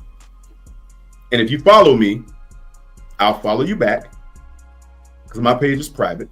But I'll if you follow me, I'll follow you. I will grant you access to my page and you can see what I'm talking about. You will see the way that everything is laid out. That's what people are going to see when they look at your social. If they haven't met you in person, they're going to say, dang, who is this dude? Who is this lady? Who is this person? And they're going to look at how it's laid out. And they're going to say, but Fish, I understand hate being in front of the camera. I used to be that way a long time ago, man. I started modeling when I was 20. So I'm kind of used to it by now. I'm 45. So just understand, man, that's what people go to see. You know what I'm saying? Link in the chat, everybody, if you want to come up here, talk about this stuff. But understand something. Your presentation is going to emit what everybody else will gravitate to. So in essence, you out and about and you run across somebody, they still don't want to see your social media. Even if they meet you in person, they're going to want to look at it. I don't understand that, but that's how people are. You meet somebody out in town, you can have a 35-minute, 1-hour conversation with somebody that you just met. And they're going to say, at the end of that conversation, you on Instagram? You on TikTok? You on LinkedIn? Boom. And they're going to want to look at it. And if you don't have that stuff on par, they're going to think you lame.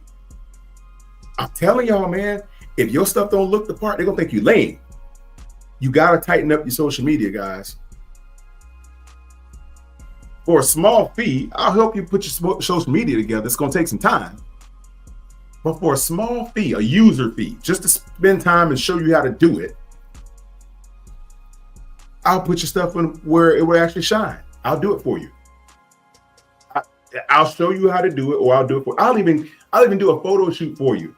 We can put together. I'll package it up. I'll do a package for you for next to nothing, and your stuff will look shiny when I'm finished with it, and you will get way better results with people around you because their social media will be sharp. Be sharp, like that Wakasashi I was talking about earlier. Sharp. Javon said, I had a gentleman tell me that alligator shoes are out of style. No, they're not, man. I have 2 pair of alligators, brother, and they're nowhere close to being out of style, man. See, people that talk like that, I have to question what kind of style sense they have. Now, if he said bell bottoms were out of style, I would believe that. But certain shoes never go out of style. Let me tell you some shoes that I'll tell you some shoes that go out of style, Javon. Rose, suits aren't included. Well, we can include some suits if you want that fee to go on. If you got a little bit of a wardrobe budget, if you have a social media, wardrobe, and photography budget, hey, you want me to hook you up? I'll put together everything for you. I'll take you, get you styled up. I'll hook your photo up. I'll work on your social media because I got a little bit of time. You know, I work for myself, so I can do these things. I'll hook you up, but you gotta have a budget though. That ain't free. Letting you know, I gotta put time into that because guess what? How you look and how you come across, it's gonna be a reflection of my work. So I want people to say, "Oh, that Quantum did that? Oh yeah. I want to get up with them too. Oh, my stuff will look good, and everybody's will look different because it's custom." But Javon, alligators are not out of style, my brother. People that say that, alligators are very expensive. And as you probably already know, and if you don't have the right outfits or the right attire to bring that out, it's just not going to look right. It ain't going to be out of style. Now, shoes that you want to avoid, square toe shoes. And guys, if you have any square toe shoes, throw them in the trash right now. I'll wait. Go ahead. No. I mean, right now. Get up, go get them, and throw them in the trash. If you have square-toed shoes, toss them right now. Those will not get you admitted into any favorable location. Anywhere. I don't even think you can get a McDonald's with square-toed shoes on without getting laughed at these days. I seen a McDonald's employee laugh at somebody with that on.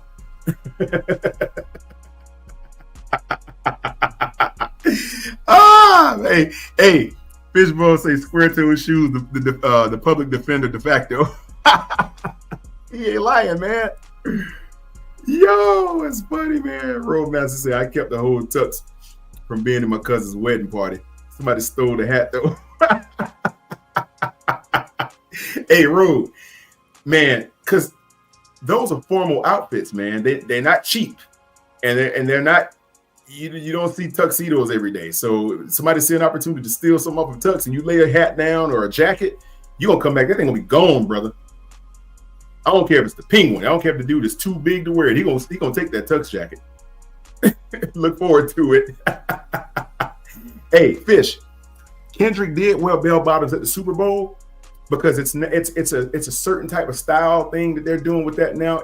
He's tastefully doing it. But I'm talking about Fish. I'm talking about the 1972 bell bottoms, 75. You see somebody walking around with 1975 bell bottoms on. They don't look like the ones Kendrick had on, brother. His were loose in some areas. It kind of worked out the way he had it on. But you ain't gonna see him wearing the ones from 1975.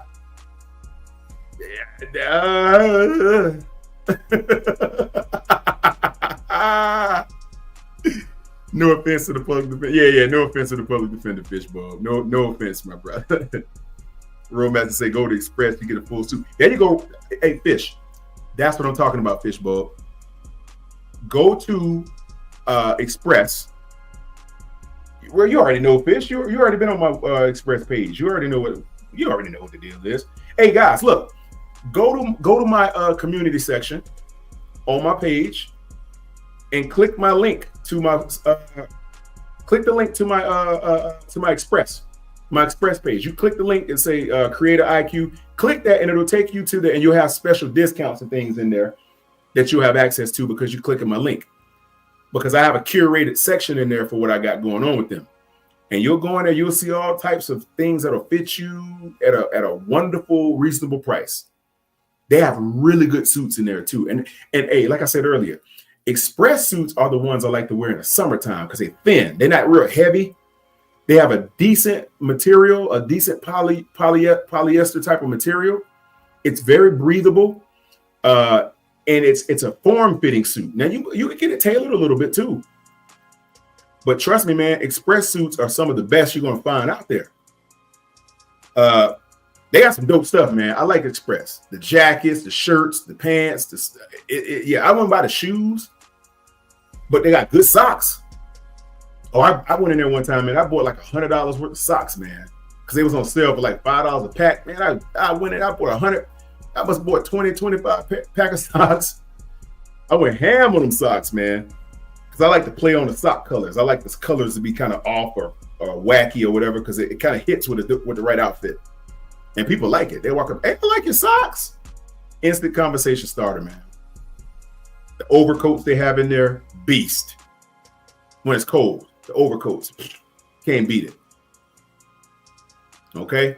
So go to my Express page, everybody. All you guys who are listening, anybody in the chat, my dear, wonderful chat brothers, go to my link. Click the Express Men's link, and it'll take you to my store within the store, and they will give you wonderful options in there, man. Now we're going into spring, so colors will become lighter because they've been darker because of the temperatures, time of year. We have dark colors have been out. Now you're going to kind of earth tone and darks and dark grays and navy blues, deep blues and blacks. Now you're going to start seeing things lighten up. You're going to go to your lighter colors, the peach colors. Some guys like to wear that violet or pink if you're good with it. Lighter colors like light grays and things like that. And then when you get a little hotter outside, a little warmer, you're going to go to your whites and things like that. Very, very light blues or light greens, like mint greens and stuff like that. But the spring is still kind of cool out. It's not really hot yet. So the colors will lighten up just a little bit to correspond with the temperature. There you go. Fish say he likes to spend money on socks. Hey, Fish, man, you ever got socks, man? You warm too long, and then the elastic starts going in the top of it or whatever, and it falls, and you know them socks, man. You got to get rid of them socks, man, if they're like that. So that's why you got to have a lot of socks, man. See, a lot of guys don't understand. You have to have a heavy rotation on 4 or 5 items in your wardrobe. I'll tell you what they are. Number 1, heavy rotation on t-shirts, undershirts. I mean, like your V-neck, crew neck shirts. They don't wear crew necks with your suits and stuff, guys, or your dress shirts. You want to go with a V-neck shirt. You don't want the shirt line to be seen through your collared shirts. V-neck, guys. Okay, V-neck shirts are what you want.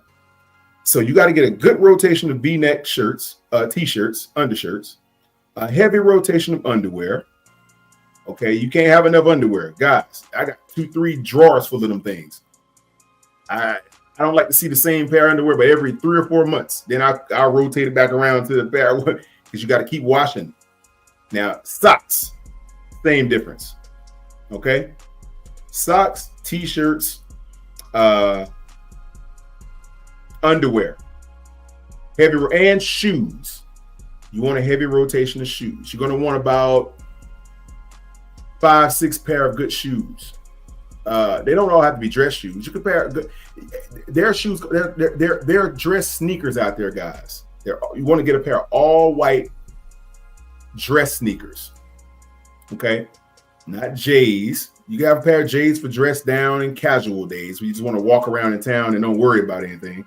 But you want some dress sneakers. You want to get a pair of all white ones. Mac90 makes a good one. Saks Fifth makes a good one. Common Projects makes a good one. You can find some good Vans too. Believe it or not, Vans has a good pair. Believe it or not, you can go to the Vans outlet, guys, and get a pair of their all white leather sneakers. Now, that's not going to be the top quality leather, but they'll last for a long time. They'll look real good. Yeah, American Apparel. There you go, Fish. Cole Haan. Hey, Cole Haan's got them too. Cole Haan has really good leather, man. It's just not, you can't recraft the soles.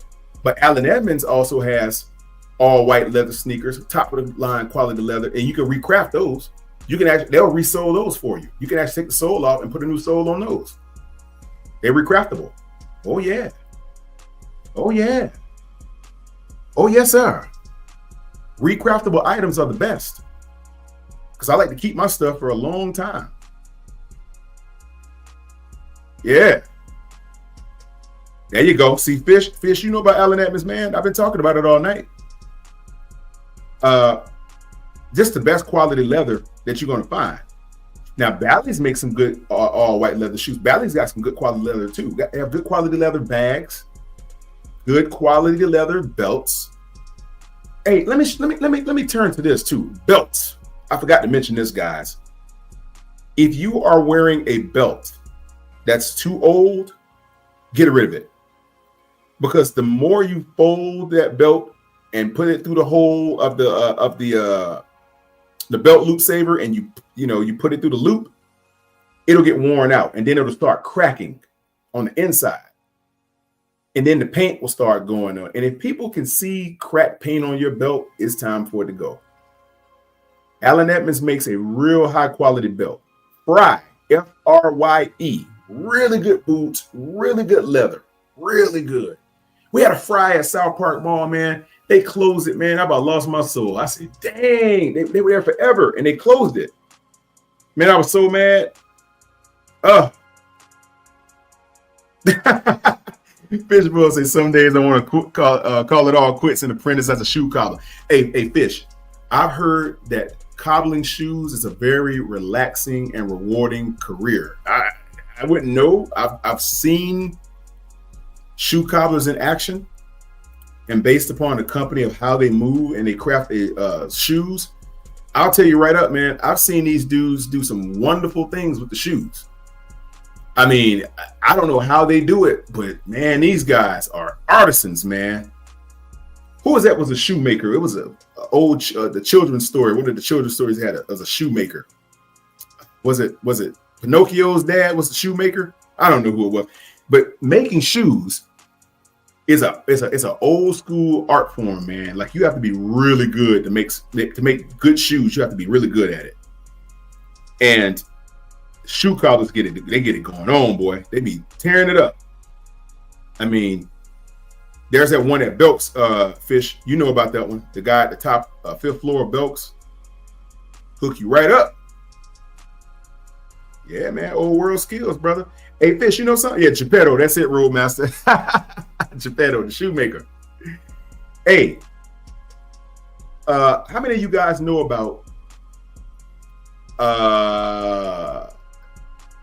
Savile Row? Fish, I know you know about it. Road, you might have heard of it. Javon, you might know about it. Savile Row in London. Savile Row. I've always wanted to go there. I haven't been to London, so I don't know. But they have a street over there. All they have lined on the street are tailors. They custom make everything from your belt to your hat to your shoes to your wardrobe. Everything is custom there. You're gonna spend some money. It's not gonna be cheap. But man, I've heard stories. I've watched so many videos on Savile Row. I've seen interviews for some of the shop owners on that street. That's going to be a place I'm going to go before I leave this earth. I'm going to Savile Row. I'm going to get me a couple of them suits, a couple of pair of them shoes. Easy. Okay. There are a lot of content creators in that space. And all they do is show you how to fine polish your shoes and everything, man. I've learned how to do all that very well. Let's see. Fish, you say Spokane, Washington. You say visit the boot. I never heard of that. What's that all about, Fish? Is that a shoe store? Do they sell multiple items there for men? Yeah, Nick's, Frank's, West Coast. I've heard of them places. Yeah, I've heard of those, but oh, boot makers. I see what you're talking about. I see what you're saying. Now, good boot makers. I need to find one that I want to find a local guy, a local. Check this out. If you guys are from Charlotte, y'all know a little bit about Elizabeth neighborhood over off of 7th and Hawthorne. I found a local leather bag manufacturer. It's called Coleskine, I think it is. Yeah, Coleskine. I think it's Coleskine. Oh man, they make some of the nicest quality bags, bro. And they make it all right there in their shop, right there. They're expensive too. They're not cheap. They make all kinds of bags. They make tool bags for handymen. They make lawyers, doctors' briefcases, all types of bags. They make it all right there in their shop. I want to go and get me one of those things, man. Yeah, they did used to be a recording studio over there, Fish. But Coleskine is still there. It's right beside Hawthorne's Pizza. It butts up to Hawthorne's Pizza. No. This place I'm talking about is right on 7th Street, right on the Gold Line, trolley car track. So if you know where Novant Healthcare is, the hospital, Novant Hospital, right on Elizabeth and Hawthorne. If you're going towards the hospital up Elizabeth, past the CPCC, you get up there to Hawthorne and you hang a left right when you get to the hospital where the road dead ends. Either you go into the hospital or you go to the right or you go to the left. You hang that left on Hawthorne, and the very next block down on the right is where Hawthorne's Pizza is, and Coleskine's is right beside them. They like, the buildings are adjacent. Yeah, on the east side. That's right. Fish. Let's see. So you must be talking, Javon. So you must be talking about the 90 square toe shoe. Yeah, that's what I'm talking about, Javon. Don't buy them shoes, man. Hey, if you buy some of those, man, I'm telling you, people gonna look at you like you fell off of you came out of a time machine. They're gonna be like, "This dude wearing square toe shoes." I don't know what the affinity is for against people that wear those, but people don't really favor them. If you wear the square toe shoes, then people will look at you like you're crazy. Square toe shoes. That's funny, man. Yeah.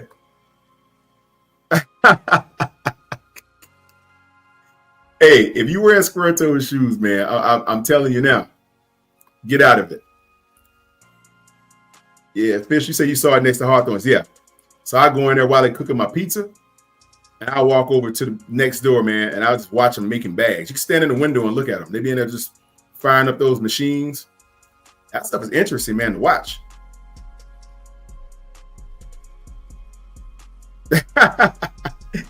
Roadmaster Hawthorne, I know about to take you to the hood. Nah, man, not that part of Hawthorne. That part of Hawthorne is real ritzy. It's pretty nice right there. There's no hood over there. Not right there. Now, if you go down a little bit further to Greer Heights, then you're in the hood. You got to go a little further down, though, past Loopy's Cafe on 7th Street. That's about a mile and a half or two down the road past that. But yeah, you can go in there, man. They make leather bags in there and everything. You can watch them while they working the machines or whatever have you. And they just they stitch it. They use this real thick cord type of thread, and they get busy in there, man. Yeah, Loopy's Cafe is a legend, Fish. Been there for like ever. Yeah, but that's the hood over there, though. You go behind there. Greer Town. Yeah, man. But yeah, man. Javon, I don't know what the affinity is, man, with these square-toed shoes, man. That stuff is gone. Can't be wearing those anymore. That stuff is outdated. Seriously. And here's something else. Like the Allen Edmonds, they're going to use a thicker sole because they're American. American shoemakers use thick soles. They use the Goodyear welt around the shoe, and they welt that shoe to the sole. That's different than the Blake Rapid stitch when you're talking about Italian shoes. They use that Blake Rapid stitch with a real thin sole, so that's going to be your difference. But I'm gonna tell you something. Those shoes get wet in the inside real fast too. That's the only difference about those. So you can't really step in a puddle of water with them things on. If you do, your socks and your shoe gonna get wet. That's the narrative about those. Yeah, Fish, you know what it is. The Goodyear welt is a strong welt. Your shoes won't start seeping with water if you step in water with those. But leather soles are the best way to go because unless you wear them on ice or something, and then some of them you got to really condition the bottom so you don't slide when you wear them. Because when you first put them on, you're gonna slide if you walk on some carpet. You're gonna break your neck. You got to go and walk on some concrete for a couple minutes to kind of get that bottom to get a grip, so you don't slide. But if you put on a brand new pair of leather bottom shoes and you walk through your house on some carpet, you're going to slip. Telling you now, it's happened to me multiple times. Yeah, Fish, you're right, man. Italian shoes were originally the cheap ones, man, outsourced. Yeah, until they learn how to really make them, until they start upping the game on the leather quality. Roadmaster say you got to walk like you're in high heels. Hey, man, I remember one time I had bought some new shoes, man. Leather bottom shoes. I think they were, what's the name of them things? Antonio Marizzi's. Gorgeous shoes. I still have them. They're double monk strap, two-tone, with not a brogue on the cap. It's a cap toe double monk strap. That's a two-tone, very, very light caramel leather. And man, I put those things on and they felt so good. I put them on. I have carpet in certain parts of my house. I was walking, man. And I said, oh, slip. Boom. I turned the corner. Them things slid, man. It's like I almost did a split. I said, oh, shoot. So I immediately walked out on my front porch where I have concrete. And I started kind of scratching them a little bit because I needed that traction, boy. You sliding like a mother. So yeah, Fish say anybody that works with horses or wears Western boots will want leather soles too. Yeah, man, you gotta have leather soles, brother. See, that's how you know the difference between a real good shoe and a cheap shoe. Cheap shoes, they put rubber on the sole. Now they have some shoes from expensive places that uses rubber, but it's a combination. They got those Vibram soles. Now those work. Those are good rubber. But that cheap stuff, man, they put on bottom stuff out of Payless shoes or Stacy Adams, that cheap leather, that cheap rubber. Man, you go up in a cobbler shop with those shoes and say, hey, I want to get these welted. I want to get these resold.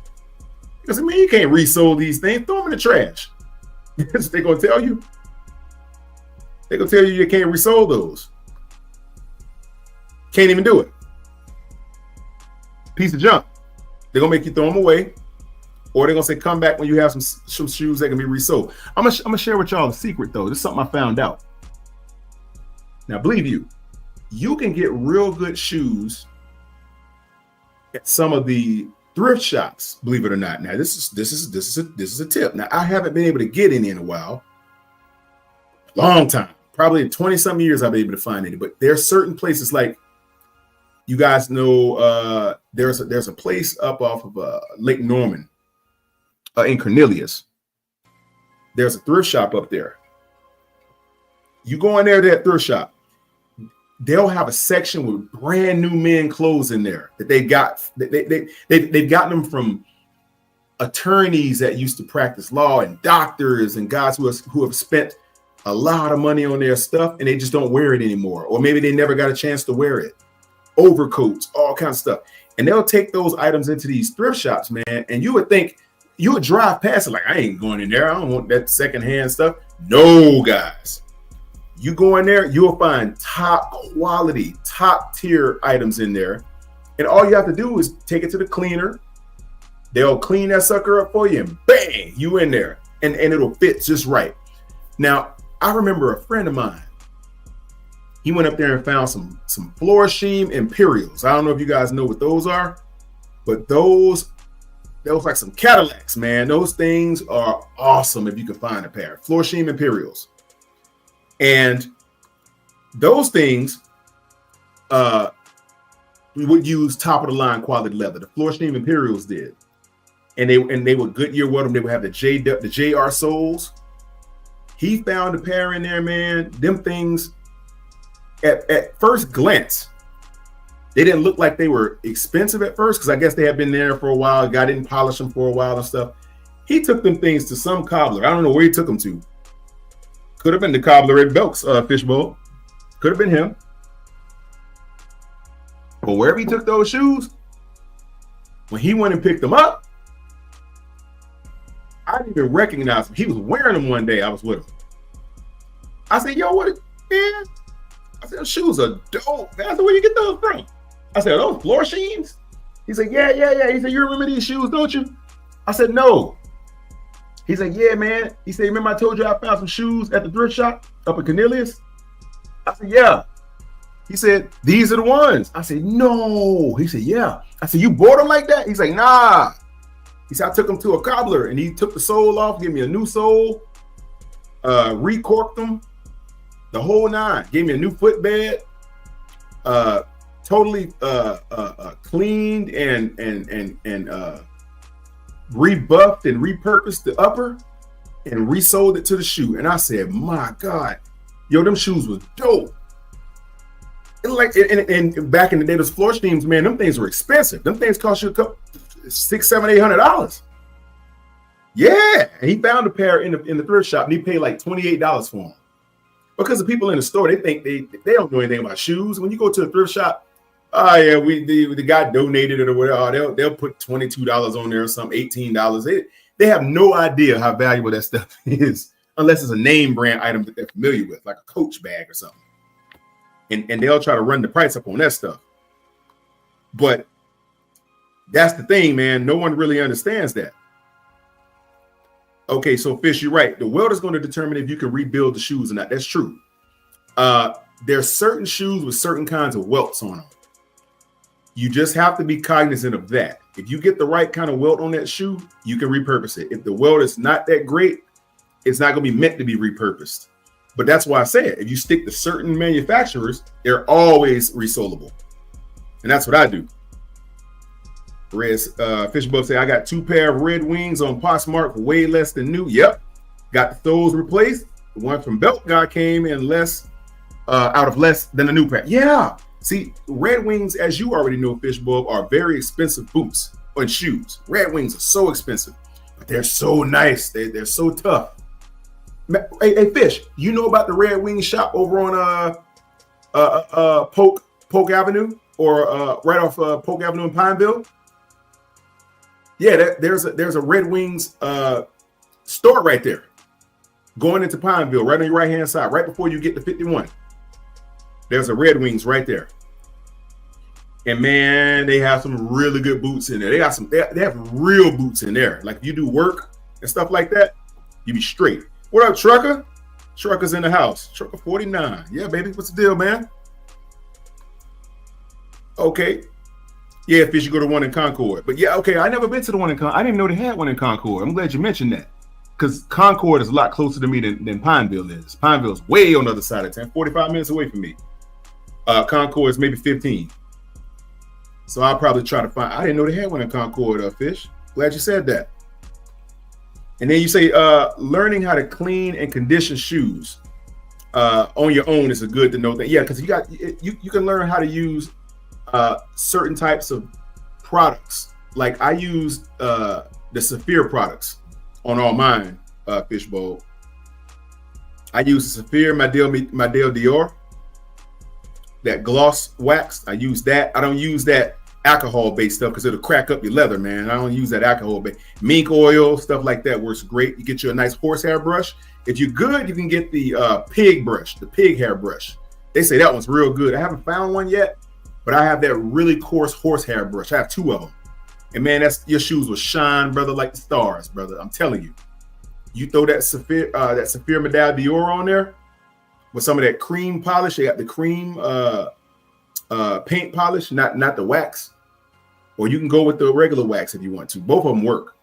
But you got to give it a layer of that Saphir Madel Dior.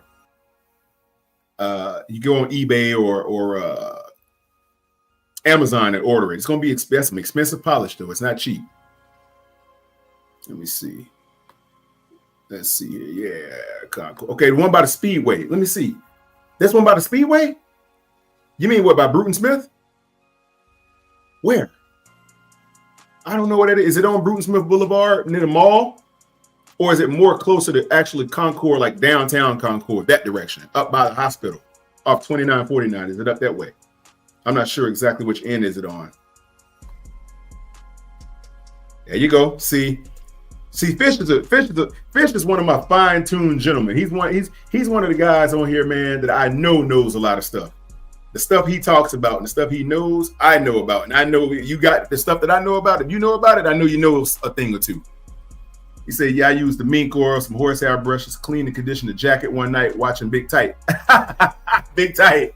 Hey, Big Tight he'll keep your attention. So you can pass a lot of time watching Big Tight, boy. His commentary is amazing. So I'm gonna look into what you said. Yeah, man. Look into that, Fish. Oh, the diner off. Is it the one on the left across from that Walmart? Is it that one? There's a little diner on the left right before you get to the nursery or the little bakery. I think that might be what you're talking about at. Roadmaster say Fish work for MI6. Hey, I never seen Fish before, but I guarantee you he's what the mental image I have of him is exactly what he looked like. I guarantee you. Fish say, don't be like me. Hey, man. Hey, Fish. Hey, man, you never know who you inspire, brother. You can see the Speedway. I know the one you're talking about. It's one by that. I think I know what you're talking about. You must be talking about the little strip center right by the little RV park before you get to Bruton Smith Boulevard if you're going north. There's a little there's a little strip mall diner on your left, and there's one when you cross over on the left. I don't know which one, but it's probably in one of them. Oh yeah. See, I knew it. I knew that was the one, Fish. Oh, Fish is a musician. Okay, I didn't know you was a musician, man. What do you play? What instruments do you play? He said I'm a little shallow and vain. Ain't nothing wrong with that, man. Hey, we are artists in one way or another, Fishbowl. Whether you're an artist as far as like playing a trombone or the bass guitar. PPP is an artist. PPP plays the bass. He's good too. I'm an artist, a martial artist. You give me a horn, I ain't gonna know what to do. I'll be sitting there. Hey, I go over there, they be like, hey, I heard Quantum was an artist. Yeah, I'm an artist. Yeah. They hand me a trombone. I'll be looking at them like, what? Go ahead, man. Bust that move on that trombone, Quantum. Not that kind of artist. What kind of artist are you? A martial artist. I'll show you how to do a hook kick. But playing trombone ain't gonna work. I'll be blowing crazy tunes out that thing. Wouldn't even sound right. Oh, there you go. Get your guitar and bass. See, hey, you and PPP probably can put something together, man. Y'all could probably do a little compilation for us or something one day. That'd be dope. Say PPP is better bass than me. Yeah, PPP is nice, man. I've seen his stuff before. Yeah, I work for a dude who owns a tattoo shop by the Speedway. Oh, for real, Roadmaster? So you know the area very well then. Yeah, what is his name? I don't get tattoos, but there's a tattoo shop over there too. I know he's talking about that. Yeah, man. Hey, I'm telling y'all, if y'all can find the best deals on items like clothes and shoes, it's worth looking into, man. Because you don't have to spend a lot of money to look good. I'm telling you, you don't. You can look. You can literally go into a thrift shop. Now, if you're financially challenged, right? You don't have to go and spend $8,000 on an outfit or a suit or a coat or a pair of shoes. You don't have to do that. All right? You can literally go to one of the thrift stores. You can go in there and you can style a whole fit out of there for less than $100 or less, maybe 50. Depends on what you buy. Get an overcoat, a pair of slacks, a dress shirt, some shoes. You can come out of there looking all right. And some of these items are going to be brand new, believe it or not. And then some of them that are in good shape, you find one that fits and you tailor it. Boom, you in the game. All right, that's all it takes. You don't have to go in there and try to outdo anybody or whatever have you. It's not all about that.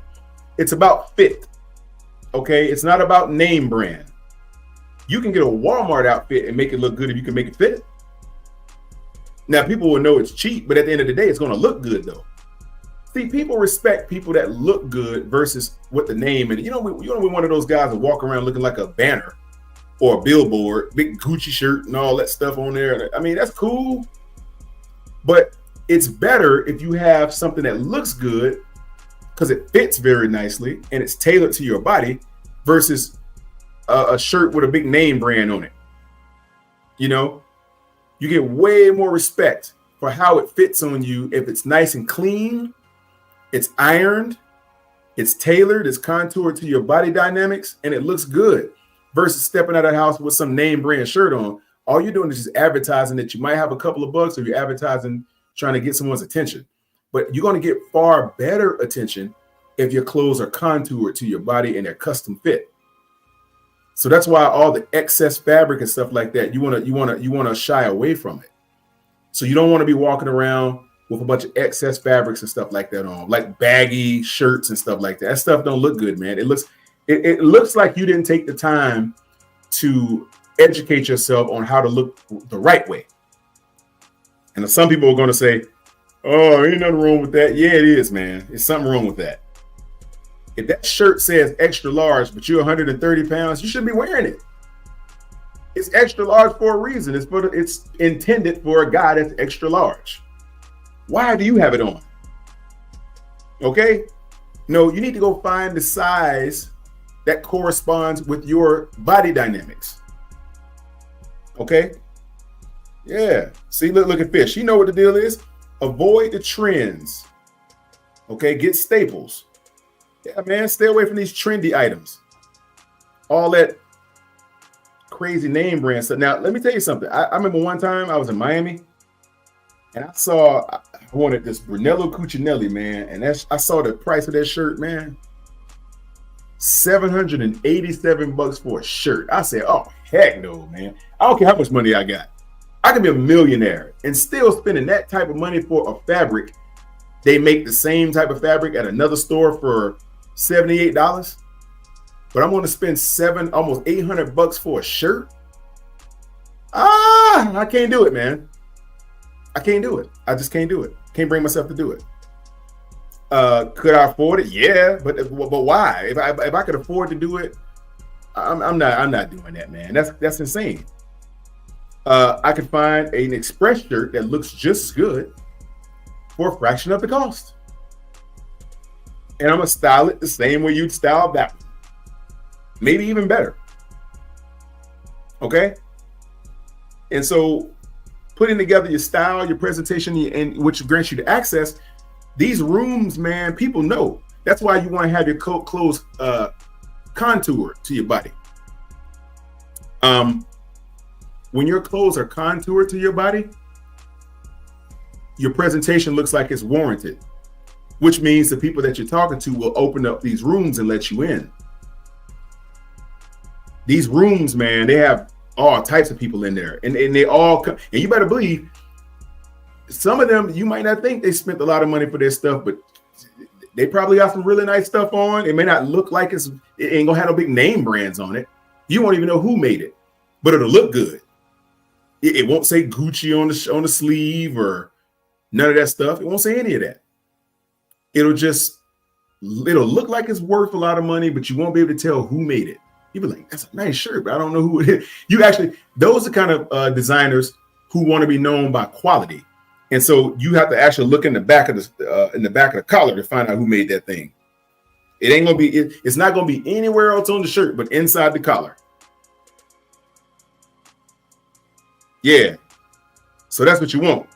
You're gonna want items that correspond with how they look on you versus how they look to everybody else because of the name brand. Yeah, there's a lot of good stores that you can go into. And if you guys have to have name brand stuff, if you have to, go to the discount places that sell that stuff, like Nordstrom Rack. I've gone in there and shopped before. You're going to be able to find good items in there at a discounted rate. Matter of fact, you can find good shoes in Nordstrom Rack. That's another little trick for you guys. Javon, you said earlier, Melzons. They have Melzons in there. They have Melzons. They have Magnanis in there at Nordstrom Rack. There's one right out there off of 521 South Boulevard at 45. Go right there to that Nordstrom Rack, and you can find some really good shoes in there, man. 150 bucks or less. And you're talking $200 or $300 shoes they'll have in there at a time.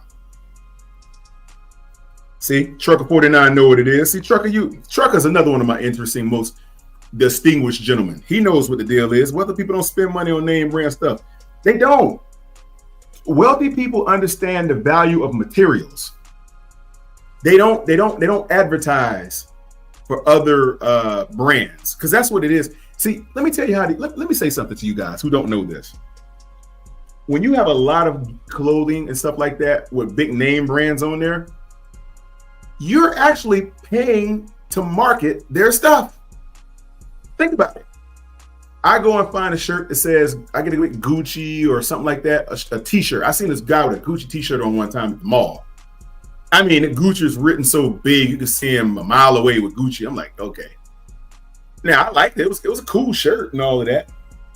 But here's where the manufacturer is eating y'all up, man, if y'all doing that. This is how they're getting you. They're going to allow you to purchase that item for an extensive amount of cash in order to market their brand for them. Think about that. You're paying to wear their clothes, really. You're paying to wear it, and you're paying to. They're effectively charging you their marketing costs. See, this is why you don't see a bunch of Gucci commercials or a bunch of Louis Vuitton commercials and stuff like that, because the advertising is walking around on the street.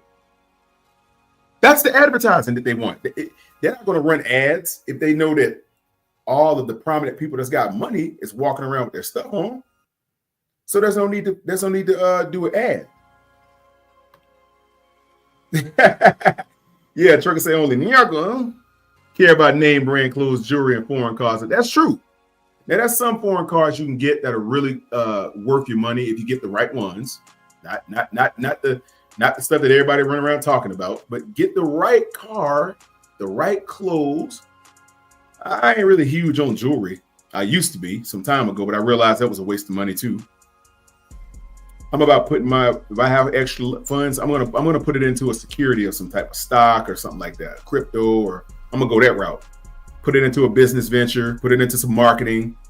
That's a better use of your money because it brings unyielding returns to you. That's the way to go with that. So you're right, trucker. Yeah, you don't want to be one of them dudes that just walk around and, man, those people who produce all those items, those Louis Vuittons, those Gucci's, all that, when they know that everyone is clamoring to be part of that fold, to wear and to own those items. So they know, shoot, man, we sell this shirt for $1,000 because they do have shirts for $1,000. They put that thing on the street. They know that a lot of people are going to be like, oh, I want a Gucci shirt. And that's the name brand that's talking in your head. It's not the quality. Trust me. Their quality isn't even that good. It's not good at all, actually. The quality ain't nothing. It's nothing. The quality is butt crap. Trust me when I tell you that I have a Gucci shirt and the quality is not that good.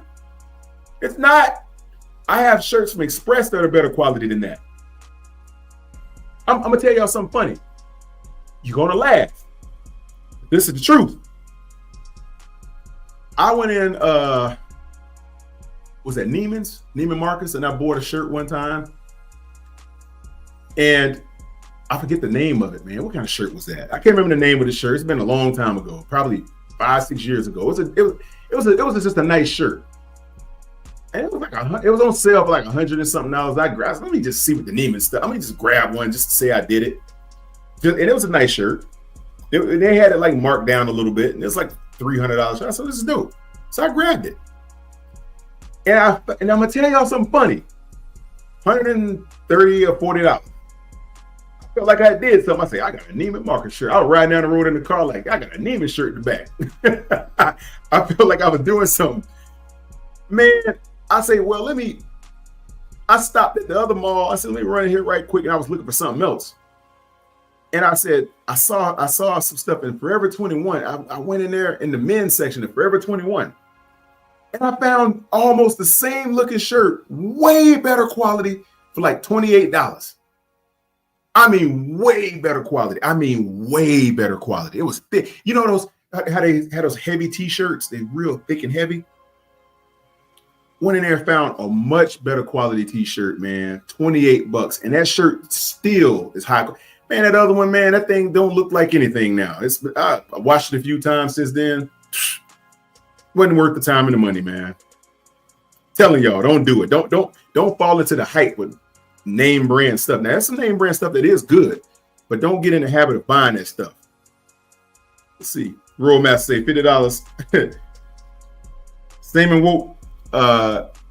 T Ray Ray with the same name on it. Exactly. That's what I'm saying, man.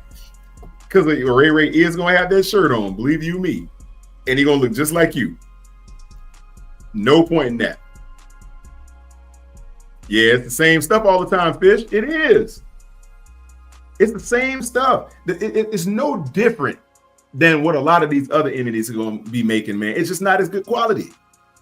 Like, I mean, they slap a name brand on it and think that's supposed to mean it's a better product, and that's just not the case all the time. Sometimes it can be, but most of the time it's not.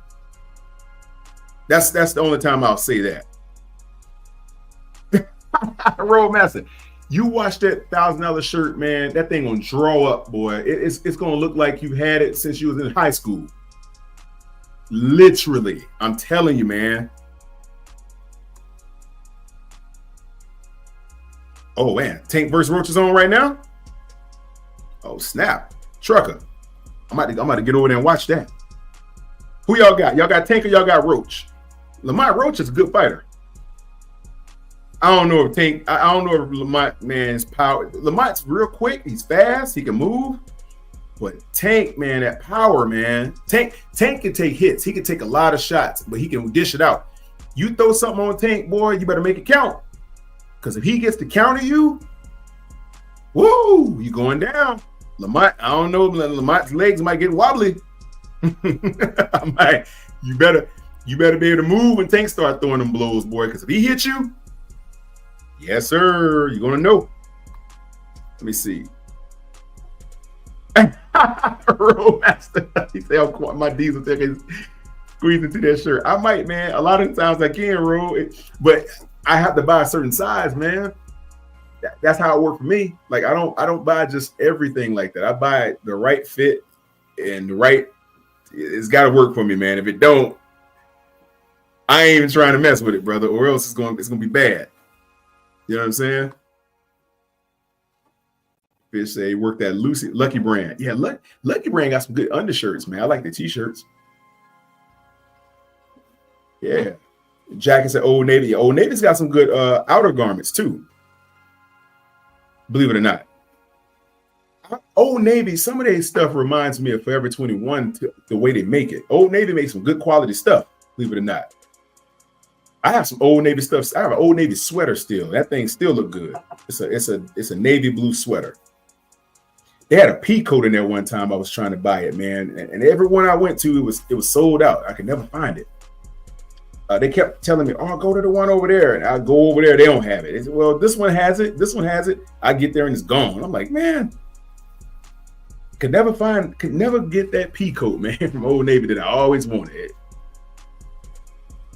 Man, and I had my my Navy pea coat from the time I was in the Navy, and I threw the bag. I threw a bag overseas, man. I threw it over the side of the ship because I was mad at something, and I had a sea bag, and I tossed it over the side, man, and all that stuff that you can only get in boot camp. Because in boot camp, they give you that real good stuff. Ro, you know what I'm talking about. In boot camp, they give you that real good quality. That one time, you get that good quality coat. You get that raincoat. You get those boondockers. I still got my boondockers, though. And I don't know what I was thinking of. I get that one good pea coat. Man, I tossed that thing, and I've never found a pea coat like that ever since, man. I wish I would have kept that pea coat. That item that I wish I would have got rid of right there. That item. Yeah, you do got to wash it in the cold water, man. That dryer will mess you up. Word is bond. You don't dry. I hang dry all my stuff. If I wash it, I'm afraid of the dryer. I don't think I put in there undergarments. Rose say you got Tank. Yeah, man. Tank gonna knock that dude out. I already see it coming. Roach, man. He don't have the power to contend with Tank, man. He don't. Tank's too strong. For him. Let's see. Fishbowl said, that's my point. It's all the same. People make the same stuff. China, Malaysia. Yeah, all that stuff, man, is getting manufactured in some of those Asian markets. That's where a lot of that stuff is getting made at. Unless you go and get you a custom made item from a shop here in the States. Unless you're doing that. Outside of that, you're not going to really be able to do much. You know what I'm saying?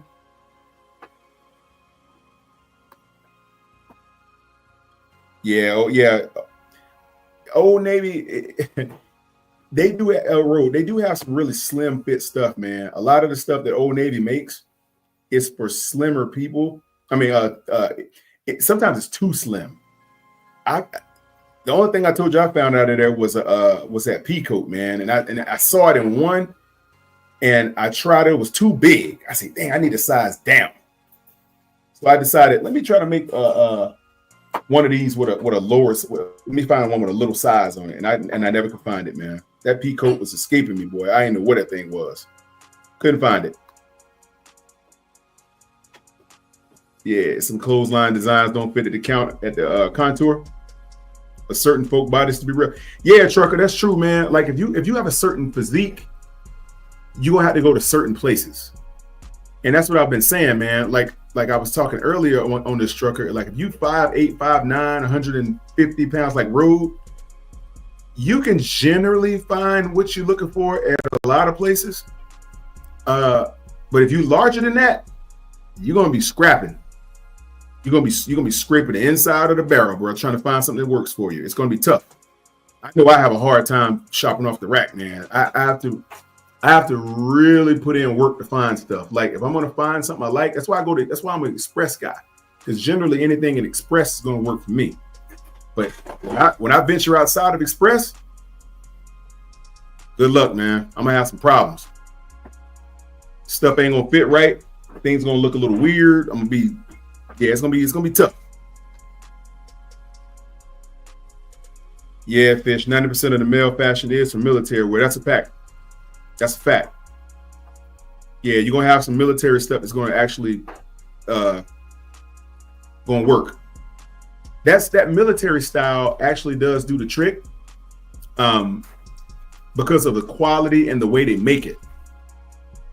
And it's going to inspire a lot of other designs as well. Because see, that's where the pea coat came from. It's a military item. A lot of people don't really know that.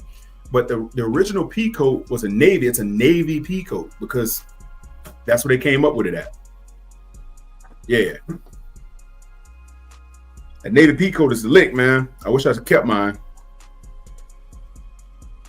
See, Javon, that's what I was saying earlier, man. Nordstrom Rack is the place to go because they're going to have everything that Nordstrom has, but on a discounted rate. Like they'll have a rack or a section with a bunch of discounted items over there that you would find at the mall.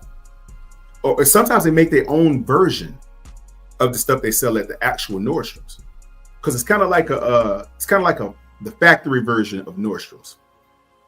So you're going to find a lot of the stuff they sell at Nordstrom's there, or made a certain way. So how they going to do that? Yeah, they don't make pea coats for the public, man. They don't. You can forget that. Road, you're not going to find any pea coats, man, out there that's actually authentic pea coats. You'll find something, but it ain't going to be what it's going to be, man. It's going to be a version of what the real stuff is. Ain't going to be worth it. Yeah, man. Yeah, you got to know your measurements, trucker. Fish is right, man. Go get you a good tailor. Have a good tailor on speed dial, boy. If you don't, it's going to be a problem. Yeah. Yeah, Fish, you got to learn to do a lot of this stuff yourself, man. You know what I'm saying? Because you can pay a lot of these people to do a lot of the stuff that we're talking about, but a lot of it you're going to want to learn the skill to handle on your own. Some stuff you're going to have to hire some people, but at the end of the day, learn the skill set, man, so you can further your information on how to make things happen, bro. Yeah, Rose, I needed my Navy pea coat longer. Where did yours stop at, Road? Did yours stop at your thighs, below your waist? So that's where mine stopped. It stopped right below your groin area, right there. I never seen one come down to your knees like an overcoat.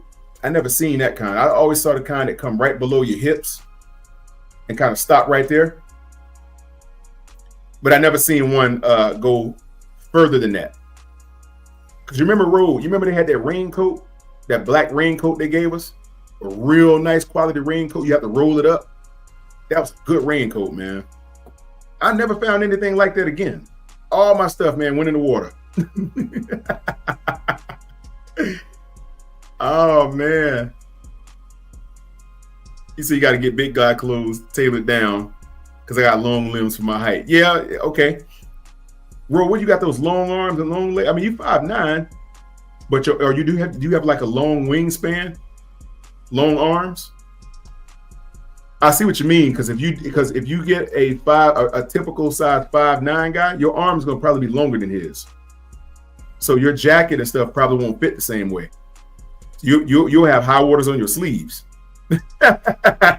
So you might have to get a big boy jacket and tailor it down to fit your upper. You might have a longer torso with longer arms. That might be the case. The pea coat, the watch cap. Yep, Fish, you know what's up. I had the all black watch cap, the navy blue pea coat. Man, I just have not seen anything made like that since. It was some type of wool. I don't know what type of wool that was, man. It was good. It was some quality stuff, man. That pea coat was really good.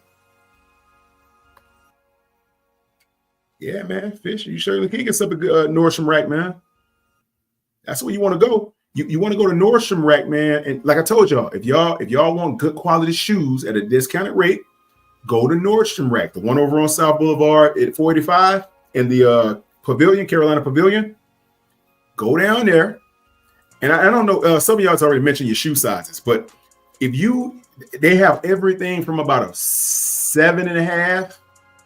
They have sizes smaller than that too. And then you could go up from there. But I forgot to mention one thing for all y'all. If y'all buying shoes that are that good, if y'all gonna buy some good quality shoes, go ahead and get you some Shoe Trees as well. Okay? Shoe Trees. And they sell them right there in Nordstrom Rack from way less than you're gonna find them anywhere else. I bought Shoe Trees from all over, and they crazy expensive in a lot of places. They're like $35 or something like that in some places. But in there, they're like $14. You can get a pair of Shoe Trees for $14.99 in Nordstrom Rack. That's why I buy my Shoe Trees from now. And they're the wooden ones, and them plastic ones, not the ones that are plastic with that bend with the little spring in it. Don't buy them things, man. Buy the Shoe Trees with the adjustable slide plate in there, and they expand at the toe, like they have the double, like a camel foot. It expands when you put it in the shoe. It widens out. So you can get both sides of the front of the shoe and bridges right into the toe. Them the ones you want.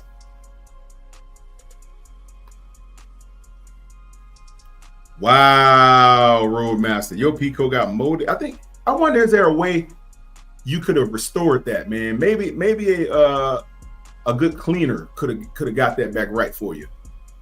Because were you stationed in Jacksonville Road?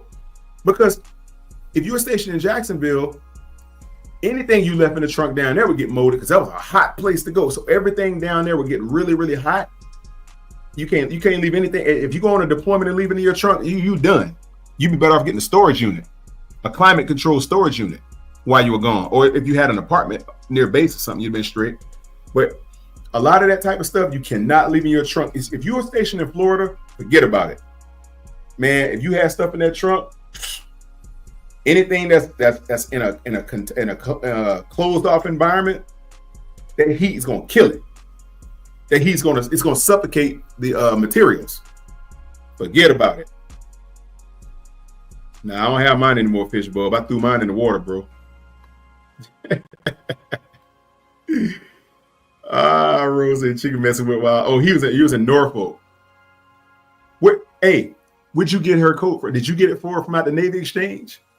Is that where you went to Road and got it? Because at the Navy Exchange, you can get pretty much everything you get on the base. I mean, from boot camp. It's just not going to be the same exact, I don't think. But did you buy it for her? Because you ain't get it from boot camp. You must have went to the exchange and got that coat. You went to the Navy Exchange and got your girl a coat. That's kind of cool, man. I like that. Yeah, the long coat do keep you warm, Fish.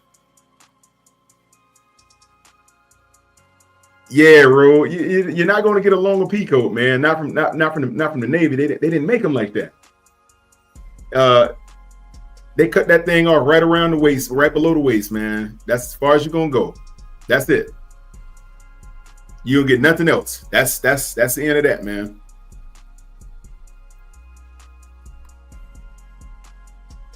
Yeah, the raincoat did not have a hood. They gave you the hat though. Remember the hat? They gave you the Navy hat. Yeah, you got a big wingspan, Roadmaster.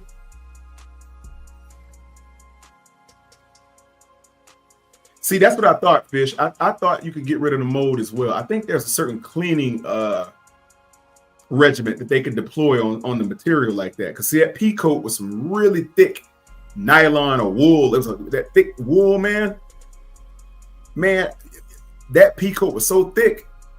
I just have never seen a thick pea coat since, man. I don't know. Is it me? Like, tell me something, Roadmaster.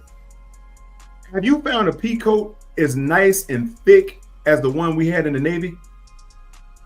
I haven't, man. I've been looking forever. You'll see they'll look like the ones in the Navy. I've seen them look like it.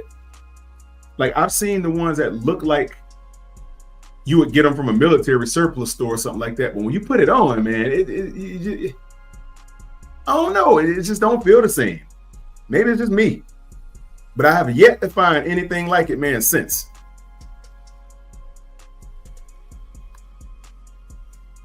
What do you say, a wool aficionado? Yeah, Fish. Me too, man. Especially with my suits.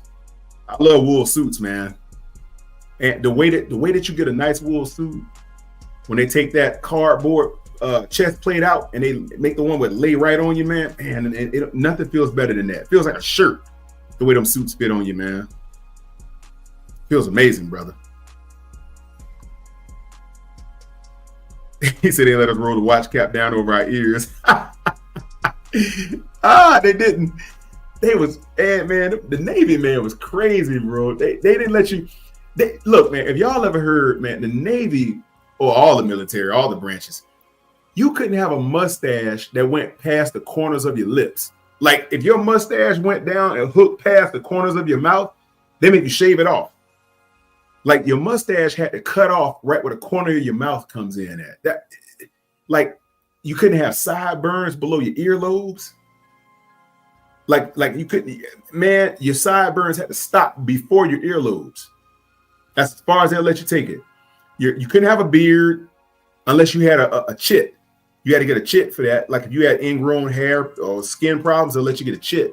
And the chit would let you, it's a medical clearance document. And you could wear a beard and stuff like that when you're important, stuff like that. But outside of that, you could have a mustache that was longer or shit. You could have a goatee, in essence. You couldn't have a goatee. They make you cut the whole thing off. Get rid of that goatee. There you go, Fish Bub. The cedar shoe tree. There you go. There you go. The cedar shoe trees.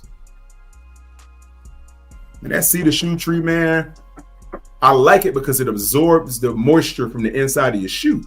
That's another thing that people don't realize. So when you've been wearing your shoes all day and your feet have been sweating a little bit, your leather on the inside gets a little sweaty, that cedar shoe tree will not only absorb the moisture from out of the inside of the leather, from on the inside of the vamp, but it also deodorizes your shoe as well.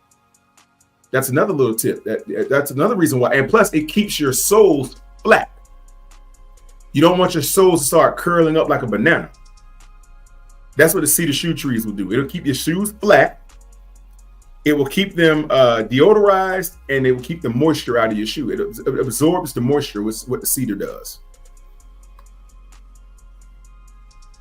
Oh man, Rode, I had some of them. We call them chlorofilms, the cellophane shoes. Man, hey, you never had to shine those. I used to have a pair, man. When I wear my dress whites on watch, that's the only time I would wear them, when I had watch, man. When I wear my dress whites, I wouldn't wear them with the dungarees or none of that. I would only wear them when I had watch and when I had on the dress whites. That's when I would put those. We call them chlorofilms. Chlorofilms. But hey, they were real comfortable though, man. I had a pair of those. Never had to shine them. Patent leather. Rose said he was in Norfolk. Yeah, man. So you're in Norfolk, you know what I'm talking about. But I don't see how your wool got molded up there, man. Because it kind of got warm in Norfolk, but not like Florida, man. That Jacksonville heat was on another level. Al know what I'm talking about. That Jacksonville heat, brother. That thing is not for the faint of heart.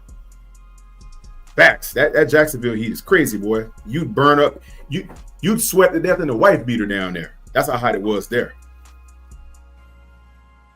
Nothing would work.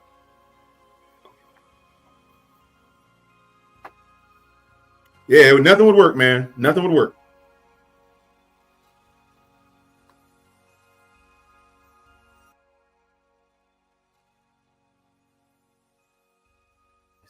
So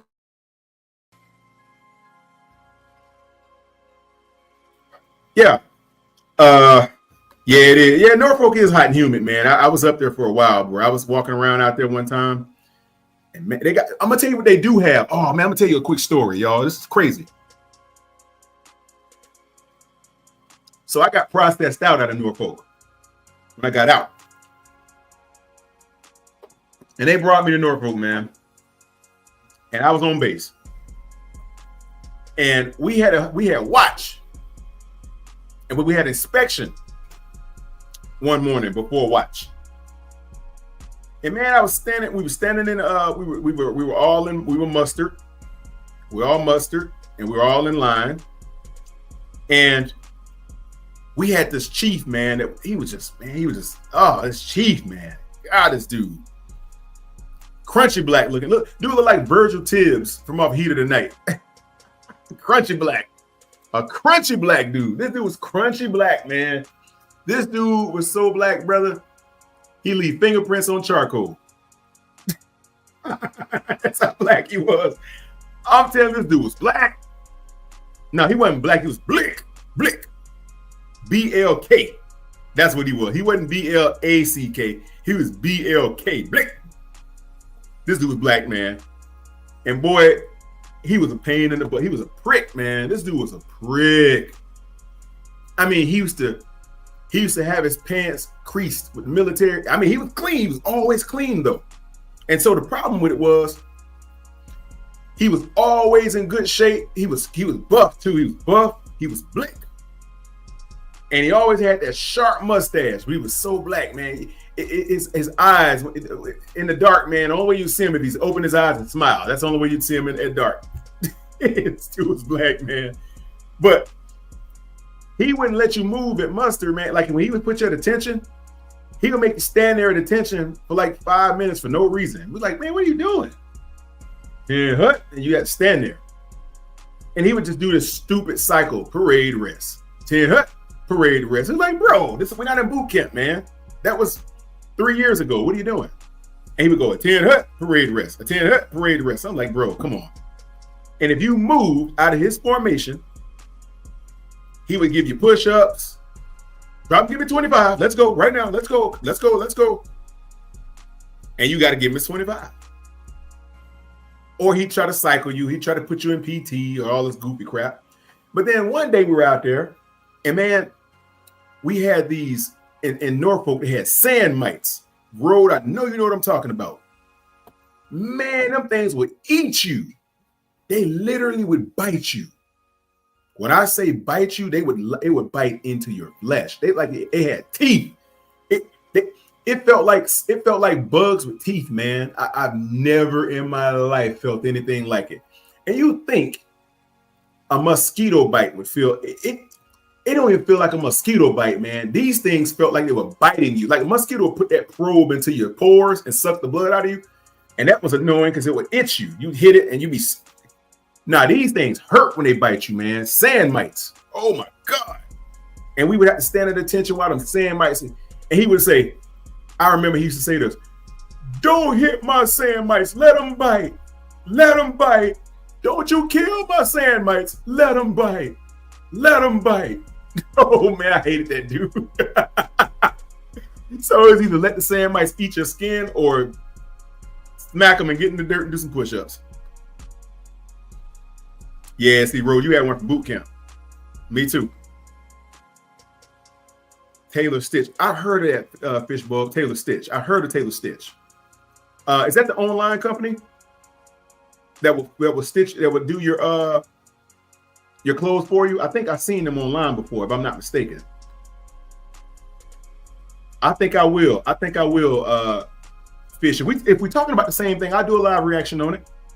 Because I'm going to do some live reactions on some of these shoes. I'm going to come on camera and show some of the shoes, and we're going to do a reaction and a review. Because I have a lot of reviews on my channel of stuff I've purchased and stuff like that. Some of the shoes and some of the bags and stuff like that. But I'm going to do a live review on some of the shoes and some of the gear, some of the clothes and the coats and stuff like that. So you guys can see what I'm talking about. All right, so I'm going to do that. You say her daddy was in the Air Force. Oh, she already had it, Ro, when you met her. Okay, I thought you went in the exchange and bought her one. I was about to say, Ro was tricking back then, hooking his chicks up with the Navy stuff. I'm messing with you, Ro. Yeah, my dad was in the Air Force. She had access to it too. Fish said you can use white vinegar to kill mold. I didn't know that. I didn't know that at all, man. I did not know that. Coats and stuff. Yeah, Ro. See, that's what I'm talking about, man. You literally have to re-enlist to get a quality coat. You got to join the Navy again to get a quality coat and then quit and take the coat with you. I don't know if you recognize it or not, Rode, but those clothes in boot camp were not free. You do realize that, right? Like they would tally up the bill for those clothes. They would take it out your first paycheck when you leave boot camp. I don't know if you remember that, but that's what they did to me. They did it to everybody in my division. I was in division 342, and man, they said 342 division. They give you all your bag, your C bag, your Diddy bag with the clip, the big old pen, the big Diddy clip, and they charge you out your first paycheck for that stuff, man. Joe LeCoeur, follow to learn how to clean stitch. Okay, I'll check her out, Fishbowl. I'll do it. Nah, Rode, you know better than that. You can, see, you know about the shaving shit. You cannot shave against the grain, brother. Them bumps will pop out of your skin. Man, boy, you have those they call you crater face. You have craters on your face from shaving against the grain, boy. You cannot do it. Man, you have bumps all over your face, man. You start shaving against the grain, you have bumps everywhere, man. You gonna have bumps all over your face, literally. For real. They'll call you crater face. I was able to get that shave, Chit, because I tried to shave one time. See, the first time you shave with a razor, like one of them disposable razors that they give you when you go in there, you have to use that thing every day in order to avoid the bumps. Because if you miss one day and your hair starts growing, man, you're gonna have a bunch of bumps, man. Oh man. Because black men's hair grows at a curve and it grows right back into your skin. And that's what causes razor bumps for black men. Now, Caucasian men don't have that problem because their hair grows straight out of the skin. Ours grows at a curve and it curves back into the skin, which is where the bumps come from. So I learned that when you shave, you have to either get a chit in the Navy or you got to use clippers. That's the only way you're going to get a shave where it don't grow. Now, I had this one chief, senior chief Justra. I remember this dude, man. It's a white guy, this Italian white dude, white chief, Caucasian guy. He used to come down there and try to tell the black dudes, no, you got to shave with a razor. And we telling this dude, look, man, we're not Caucasian. If we shave with a razor, we're going to get bumps. Oh, that's not true. We're like, yes, it is, man. And he would try to tell you had to shave with a razor because they did it. I'm like, nah, man, we got to use clippers. And he would be, well, if it leaves hair on your face, then you're going to have to get closer. We're like, nah, we're going to use these clippers, man. And you get those T. Andis outliners. That would be the best thing that you can buy while you're in there because you can shave. It gets pretty close and close enough where they can't walk up on inspection and think you didn't shave. So that's the trick there, Roadmaster. Yeah, cedar, man. Cedar runs everything away, Fish. That's why I use it. Yeah, Norfolk does get just as hot. It does.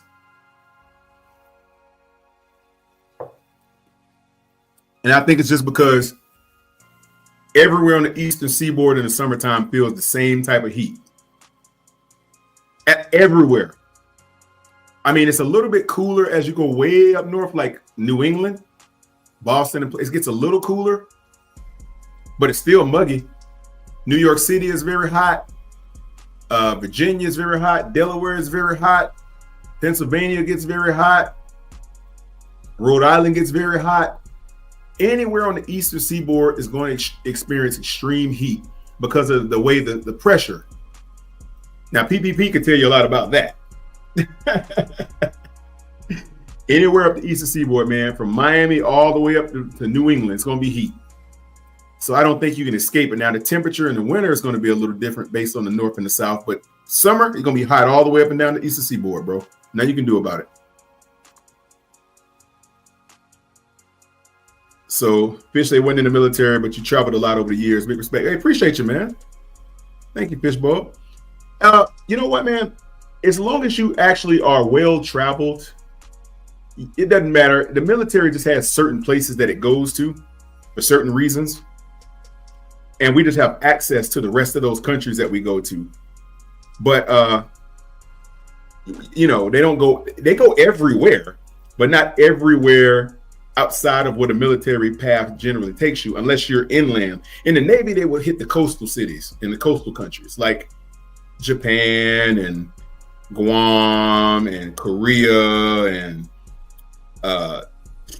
Puerto Rico and all Florida, Jamaica, Cuba, Panama, all the places that I went, Colombia, Virgin Islands, you know, all up and down through there, all Central America. You're going to experience all of that. It's being military in the Navy, at least where I was stationed in the Southwest Hemisphere. You do the East, where Roadmaster was. Roadmaster did a med cruise. Roadmaster would be on the Mediterranean. He was going to like Europe. He would have went to like Spain and France and Italy and places like that. Where I was stationed, we didn't go to those places. We went to the South. We did all of the southern part of the world. He did the eastern part of the world, or the western part of the world. But if you were in Japan, if you were stationed in California, you would do all of the West, like Japan and places like that, Korea, Philippines, those places.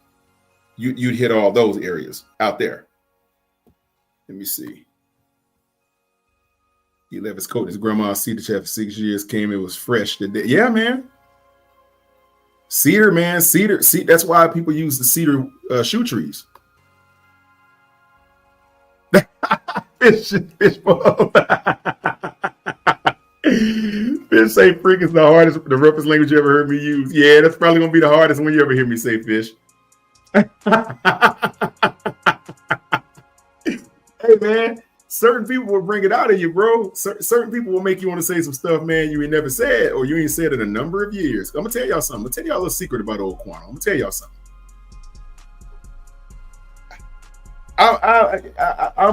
I'm a guy who's from a really, really rough place, from a really rough background, a really rough family environment. Family upbringing was really rough, which is why I don't use the language.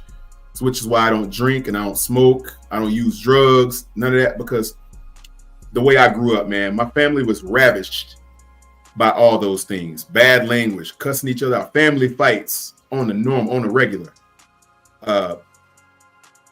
Just, oh man, unlawfulness almost. Just no humility with each other. Big time drinkers, man. Big time drinkers. Some drug users. Just outlandish life, man. Growing up where I grew up with the family I had. And I told myself as a child, I saw all this growing up from when I was old enough to understand what I was looking at. 7, 8 years old. I said, you know what, man? This is crazy. I don't want to be like that when I grow up. I want to be the exact opposite of what I saw growing up, man. Of what I experienced. Everything I saw as a child, shootouts, people getting stabbed, violence in the neighborhood like crazy. You know, from the hood, man, you really become hardened at a youthful age. This was why I started the martial arts and the boxing, because that was my only escape. And 10 years old, I started combat training. Started boxing at 10, just to get out of the neighborhood, just to go on trips, just to get out of the town, out of the city. And I would travel everywhere doing that because that's the only outlet I had. That's all I could afford, because it was only $10 a month to box. That was perfect, man. $10 a month. And yeah, I'm from a place, man, where I saw the very opposite of what you see in me. So I told myself a long time ago I was going to live the opposite life. And I was serious about that. And I've lived that opposite life ever since. Now I have my time now. I was a hood dude. But I wouldn't go with so far, though. You know, I used to use the foul language and all that. I would say things, man, and make up. If y'all heard the way my mouth was when I was in my early 20s, late teens, y'all wouldn't believe it.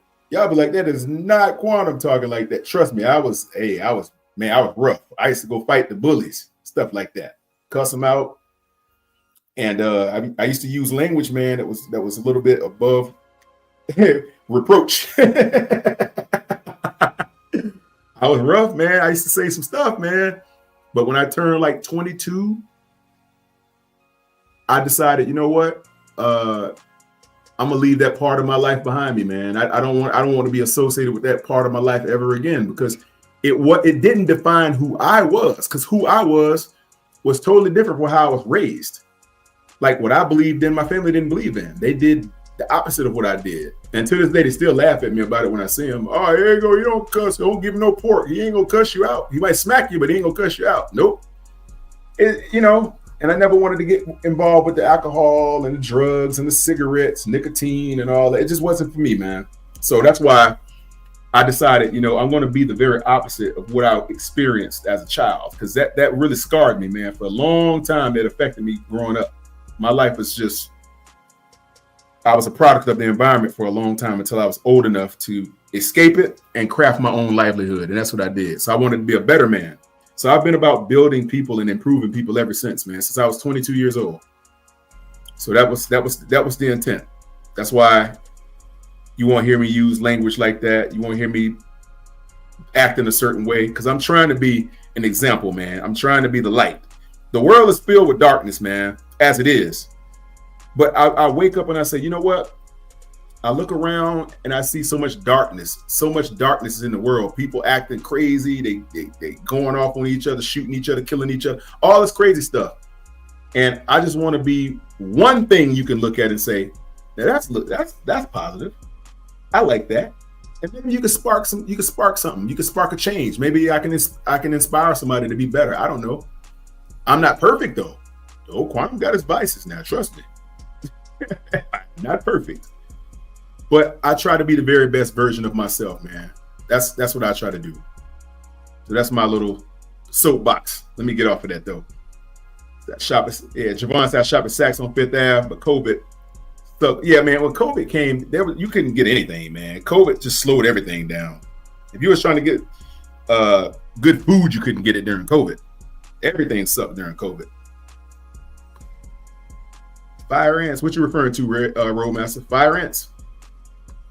No, the sand mites. See, Fishbowl know about it. They had all those coastal cities, man. Jacksonville never had them, but Norfolk certainly had them, man. Them sand mites it was crazy, man. Whoo. Sand mites, boy, they would eat you for breakfast, lunch, and dinner, and save some for a midnight snack. That's how they would tear your face up. Trucker. Yeah, Roadmaster, the sand mites. He said put your restriction for 30. Yeah, they'll put your restriction for 30, Road. I was on restriction one time for going UA. Never forget it, man. I went UA for a while. Man, I came back, went to Captain's Mast, put me on restriction for 45 days. I said, dang. But you know what was good about it was I was on restriction for 45 out to sea. So it was all good. But you don't want to be on restriction in port, man. Oh, heck no. You can't even go to the base club if you're on restriction in the port. If you're on restriction in port, you ain't going nowhere. You going down to the scullery. Don't get on restriction in extra duty, man. They'll put you in that scullery, boy. You've been there washing those trays. That was terrible, man. I'll never forget those days. Oh, so Taylor Stitch is an online clothes, not custom. I got you. That's what I thought. Kickstarter on the run is good. Okay, I'm gonna check that out, Fish. Taylor Stitch. I bought a suit from Combatant Gentlemen because they had went through a terrible management change, and then somebody else came in and bought them out, and I waited for my suit, man, from them for like. I had bought a suit, man, and something happened with the management team. And I must have waited for like 8 months on I don't know what happened. I thought I got scammed on my money, man. And then I found out that there was a shakeup in the company. And then they ended up coming back and retrofitting the operations. And then the new management came and emailed everybody that they saw had orders. They said, don't worry about it, guys. We're going to get you all really good suit. We're going to give you the upgraded version of the suit for no cost. Because I got the cheap one. And then they were like, no, we're going to give you guys an upgraded version. We won't give you the top of the line because you waited so long and you endured all this bull crap. But we didn't want you to think that we scammed y'all or anything like that. And they gave me a really good suit. I bought a navy blue one. That thing was dope. I still got it. I wear it all the time. Let's see, tax dollars went to closing military rather than having them come out of my paycheck. Yeah, Fish. man, in boot camp, if they took their money out of your check, man, for the clothes. And I didn't realize it until I got my check. I was like, well, my check's so light. And it said clothing allowance. I was like, dang. But the beautiful thing about it is every year you get a clothing allowance in the military. So they give you extra money to go and buy new uniforms and stuff every year. A road, Clippers were allowed on my boat. Yeah, see, because whoever snuck them in the berthing. See, in the berthing, you can get away with a lot down there, man. They had irons and everything in there. You know how it was. I had Clippers, but you have to buy them from the exchange. And then some people had those foil shavers with you charge it up and then you shave it. You shave with the foil. The foil shaver worked too. I had one of those also. Those work really well. And then some people used to use that Nair. They put that Nair on their face and then they would scrub it off with a card and they would have to shave. Some people was using that. Yeah, but Clippers were allowed on our ship. Yeah. Or you'd have to go to the servicemen to get a haircut, and some of them dudes couldn't cut, man. And not let those servicemen cut your hair. They sucked. Must have been a Northern Italian. Who you referring to, Fish? Yeah, the humidity on the West Coast. Yeah, they don't have humidity out west, Fish. That's the beautiful thing about being out there. There's no humidity out there. It's hot, but the humidity doesn't rise. I guess it's the pressure, the system pressure from temperatures or whatever. You had to ask PPP about how that worked. He knew more about it than I would. Plugged in with the SA, the ship serviceman. Mm-hmm. See, that's what I was just talking about, Road. If you had ship servicemen on your ship that was good, they'd sew your clothes and everything. Like if you pop buttons and rip your pants and stuff like that, they can fix your clothes for you. They can sew it up for you. They tailor your stuff. They tailor your jackets and everything. And they would also cut your hair and all that good stuff too. They give you a good lineup. We had a couple good servicemen on our ship, man. That was pretty good. This tall, skinny black dude from Charleston, he was pretty good. But we had these other dudes on there. I was like, man, them dudes can't cut. Man, I don't know how they became ship servicemen because they suck. Trucker say I have the skill of a barber just as much as driving truck. I hear you, man. You know what, Trucker? I ain't paid for a haircut, man, since I was 18. When I was getting haircuts, that's the last time I paid for it. I started cutting my own hair, man, and I did it for years up until I started shaving it. So it's like I never. The barbers, man, the way and then the way they charge you today, like $50 for a haircut. Oh heck no! Look, man, if you know how to cut your own hair these days, you in trouble. Man, I be seeing like my sons, man, they go get their hair cut, and them dudes be drive over there, they come back, and they be sharp. But them haircuts be like $50. And then these barbers got the nerve to ask for a tip. Yeah, I need a tip, man. Give me $10, $15 tip. Man, barbers can make up $85, man, for one visit. These barbers getting off like a fat cat, man. I'm like, man, when I was growing, a haircut was $3, $5, and the barbershop was $5. Now, you got to add like $25 to that, $30 to that. Bump that. Imagine doing that like every like twice a month. People go get their haircut twice a week, twice a month. I'm sorry, man, ain't no way. Yeah, that's what I was talking about, Roadmaster. Your Norfolk cruise goes to you did a med cruise, Mediterranean. So yeah, you go through Europe and the Middle East, correct? There you go, Trucker. Self-taught haircuts. That's how you do it, big boy. That's the way to roll. Hey, Fish, that's what we're saying, man. You better know how to cut your own hair. Go to these barbers these days. And hey, check it out. And now you got to make an appointment. The heck is going on with these barbers, man? When we was guys, y'all all know this. Everybody on this live is old enough to remember.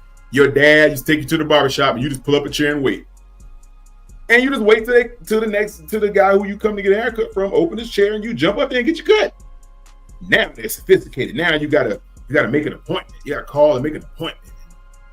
And now they use the steam and now they got all these barber tricks they use on your hair and all this wild stuff. Back then, man, they shaved your stuff, cut your hair, and spray you with that oil sheen, put that powder around your neck with that powder brush, poop, and dust you off. take that little white strip from around your neck and take the barber cape and pop it off, and you good. And you out of the chair. That's a wrap. There wasn't no wash your hair and all that. Man, they would just cut yourself and send you home for $5. Now, you got to make an appointment, and you got to get a hair wash, and they use the razor on your lineup. And I mean, that's cool too, but it's all at another level now, man. See that, Roadmaster? Ain't nobody paying for haircuts no more, man. I'm not. Bump that. I do my own beard and everything. I shave up my own stuff, man. I ain't paying nobody for nothing. Truckee say my uncle thought he can cut hair. He got you picked at his school. Oh, man. I remember one time, I want to tell y'all an embarrassing story, man. One time, told y'all from the hood, man. One time, I needed a haircut. And my mama couldn't afford to get me a haircut one time, man. And my daddy had some clippers. He used to shave with it. He used to shave his head.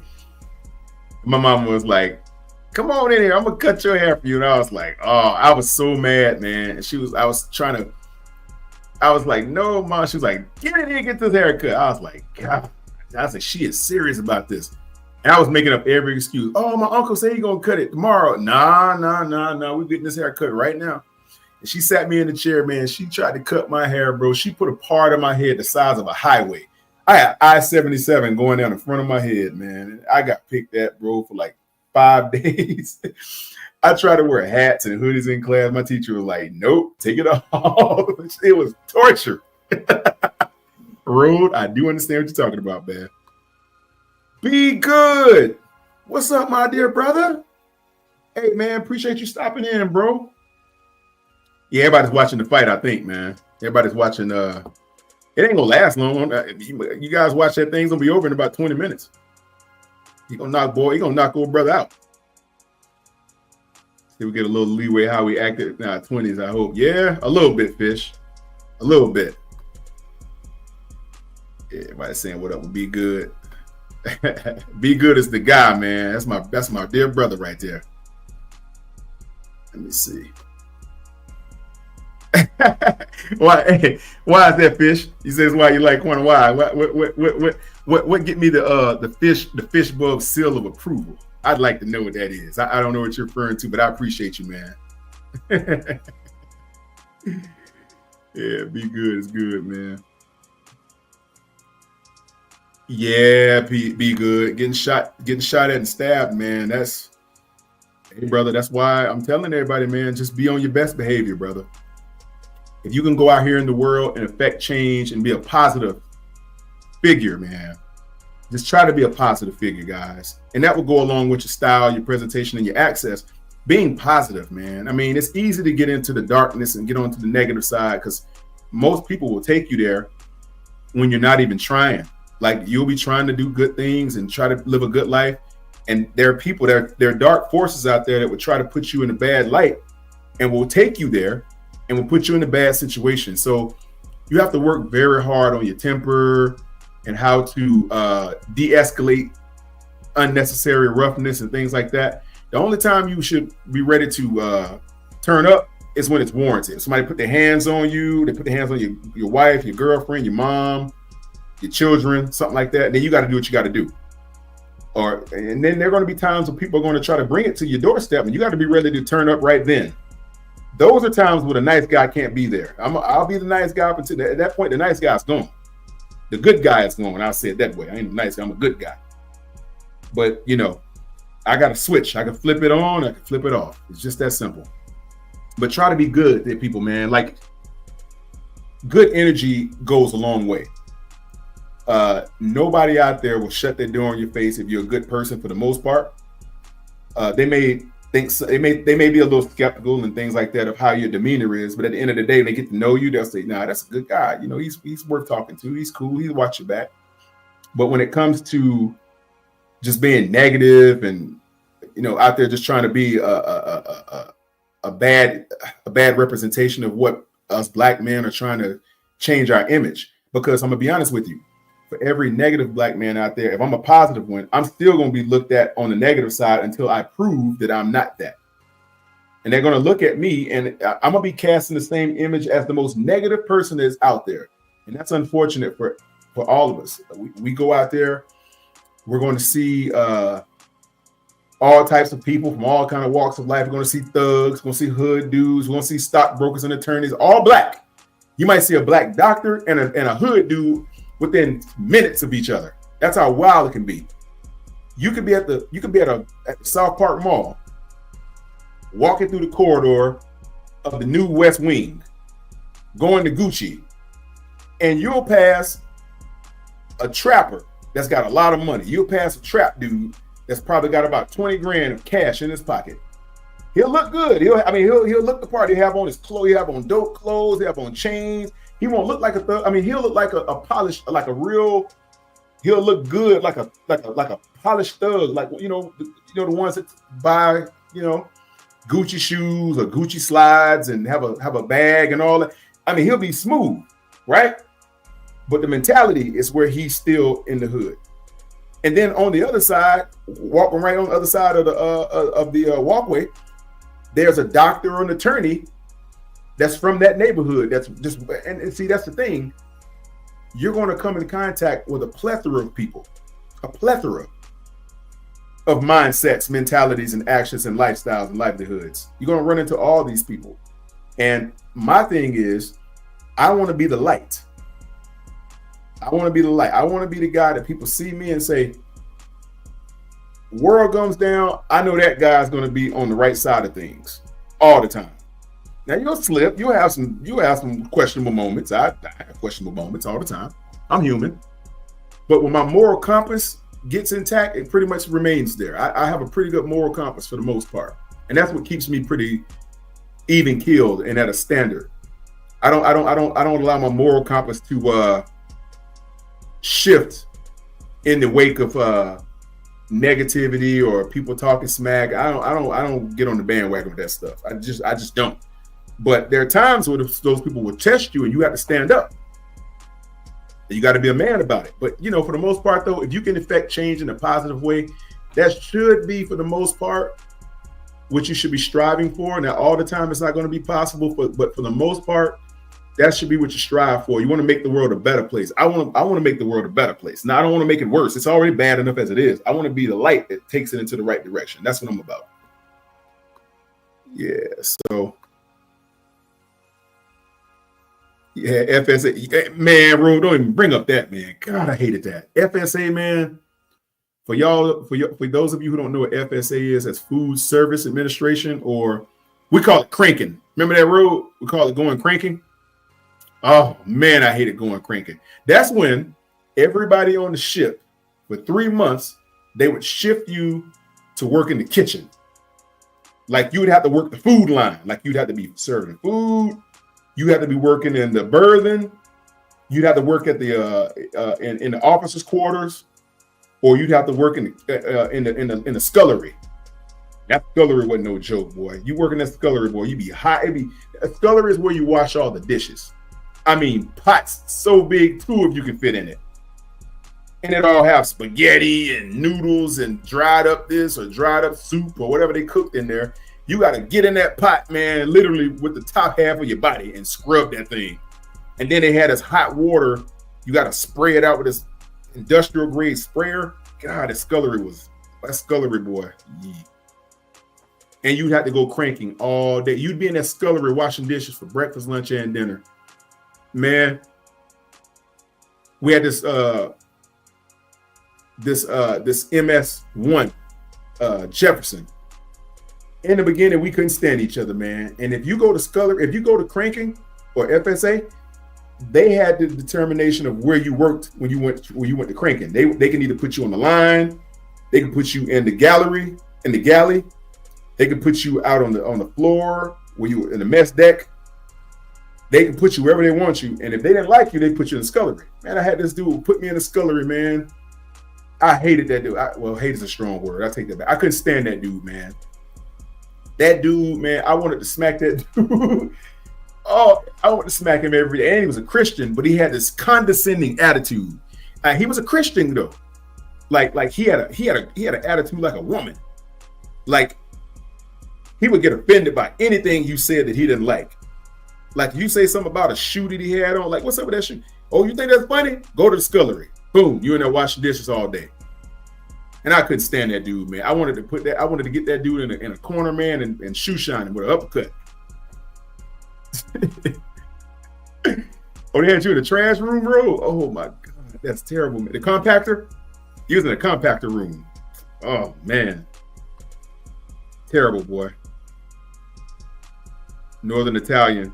Yeah, your CO wouldn't let you use clippers. Southern Italian got the thick curly hair. Yeah, that's true, Fish. It's very true. See, what? Say electrician mates? Oh, you was an electrician? You was an EM? I didn't know you was an EM role. Okay. So do you plugged in with the CSs and the SH? Okay, so yeah, you the ship service minister. Okay. I didn't know you was I was QM. So I work with the QMs and the what are my guys called? Oh man, what's that rate? I used to be cool with the radio men too. The radio men, the ships, the QMs, and the ops OSs. That's what OSs. The OSs. I was cool with all the OSs. The OSs was my guy, man. Those are my guys. OSs are real cool. Fishbowl said, if you're cutting hair, you're kicking up whoever owns the shop. It's lucrative. It's not that lucrative, Fishbowl. That dude's getting paid though. I don't know. Yeah, Fish, you cut your own ass. So you know what the deal is. Seal of approval. You try to bring people up. Yeah, man. You know the good word. You always try to stand in there for good people, man. Make sure people on top of their game. People say if they see red, they get bad. I see black. Oh man, that's wild, Road. You see black, that's like, hey, oh boy, that's like blacking out. That's like high level anger. That's like transcending your body or something when you get that mad. I used to get mad like that, man, when I was in my late teens, because I had a lot of anger about how I grew up. But then after I learned how world worked and stuff like that, I wasn't mad anymore. I had to control that stuff, man, because you're about us, man. Your mentality can get you in a lot of trouble if you're not careful. If you're not very careful, your mind can either work for you or against you. So you got to be very careful of what you do mentally. You can cause yourself a lot of problems if you don't think clearly all the time, man. I've seen it, and you can put yourself in a very, very bad spot. Oh man, Road. Oh yeah. Oh, if you're an FSA, man, you eat whenever you feel like it. Man, we used to take whole boxes of Pop-Tarts and everything, put it in our rack. So if you didn't work in the kitchen, you can only get the access to the food when it was time to serve. That's the only time you get access to the food is when it's time to serve it. Outside of that, you ain't getting nothing. You better go to the exchange if you import. If you have to see, boy, hey, you can go to the exchange on the ship, get you some stuff. For real. Oh, I didn't know that Road OS is the CS's merch. Okay. That must have been lately. Man, I got it in the Navy in 2000, man. So I've been out for a long time, 25 years. Yeah, them electrician's mates, man. Them dudes are hey, you used to your rate was fireman then, Roadmaster. You were a fireman. Of course, I was a seaman, so. And then if you were with the air guys, you were airmen. And they worked on the flight deck and with the helos.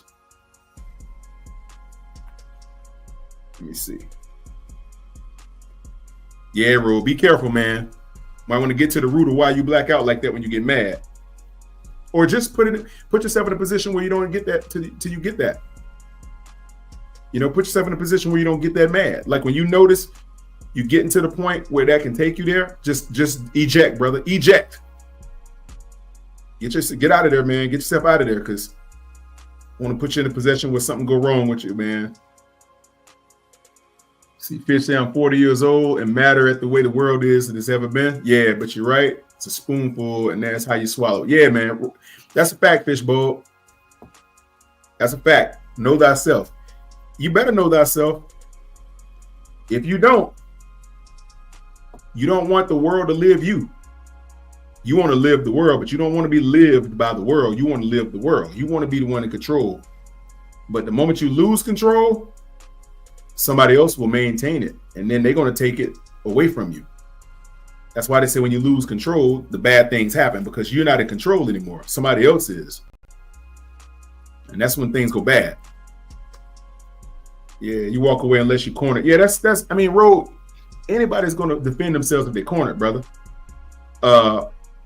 You know, one of the most dangerous animals is a rat when he's cornered. A cornered rat will bite to death. A cornered rat is the most dangerous rodent on the planet. You try to kill a cornered rat, man, you might as well become a Teenage Mutant Ninja Turtle, because you be fighting Splinter. I'm trying to tell you, a cornered rat will monk you up for real. Yeah, man. It's when you cornered, brother. That's not the time to bother people when you're cornered. Facts. I never really get cornered, man. I try to see that stuff coming a mile away, so I don't get caught up in that type of stuff. That way I don't really have to address it. You know what I'm saying? Sometimes you ain't got no choice. You out, Road? Okay, man. I got you, Road. It's a pleasure, man. I appreciate you stopping by like always, bro. Thank you for your support, bro. Hey, you always there, brother. I appreciate that, Road. I really do, man. Yeah, Fishbowl say Splinter was a master for a reason. All right, Fish. Hey, be good, man. Appreciate you for pulling up also, Fish. Fish is one of those dudes, man. Always there, always checking out the good content that I try to put up there. Appreciate you, Fish. Enjoy your night, man. Yeah, I'm going to go ahead and get ready to kill this live too, guys. We've been here for 3.5 hours almost. It's been one of those nights. I appreciate everybody for pulling up. We're going to cover some more of this stuff as time goes on, guys. I like these military stories. That stuff brings out the champion in you when you start thinking about it. You know what I'm saying? And I think a lot of the way that I am came from my military background and learning how to conduct myself. Because I'm gonna tell you, man, before I went to the military, Quantum was he was a street dude, one that was ready to fight, ready to get your face if I had to, ready to go all the way. That's how I was in my teens and the early 20s. When I got out of the military, when I went in the Navy, man, it taught me how to learn how to appreciate my own level of mental capacity and self-control, and I mastered that. And now today, I'm an advocate for it, because I like to see people control their livelihoods versus getting controlled. So, yeah, that's where it's at. But everybody, I thank y'all for coming up in here listening to this. Style, presentation, access. Remember these points, everybody.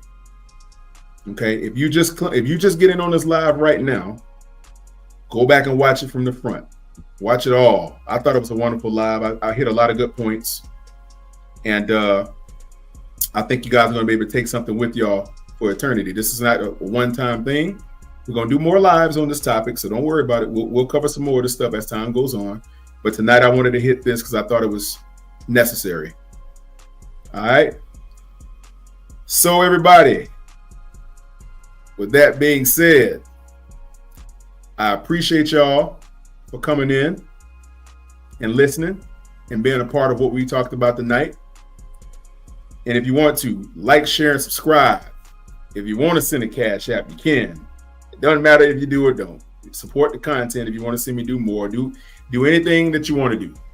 I'm gonna still be the same guy regardless. I'm gonna still drop content. I'm gonna still be here for y'all one way or the other. That's just how I rock. You know what I'm saying?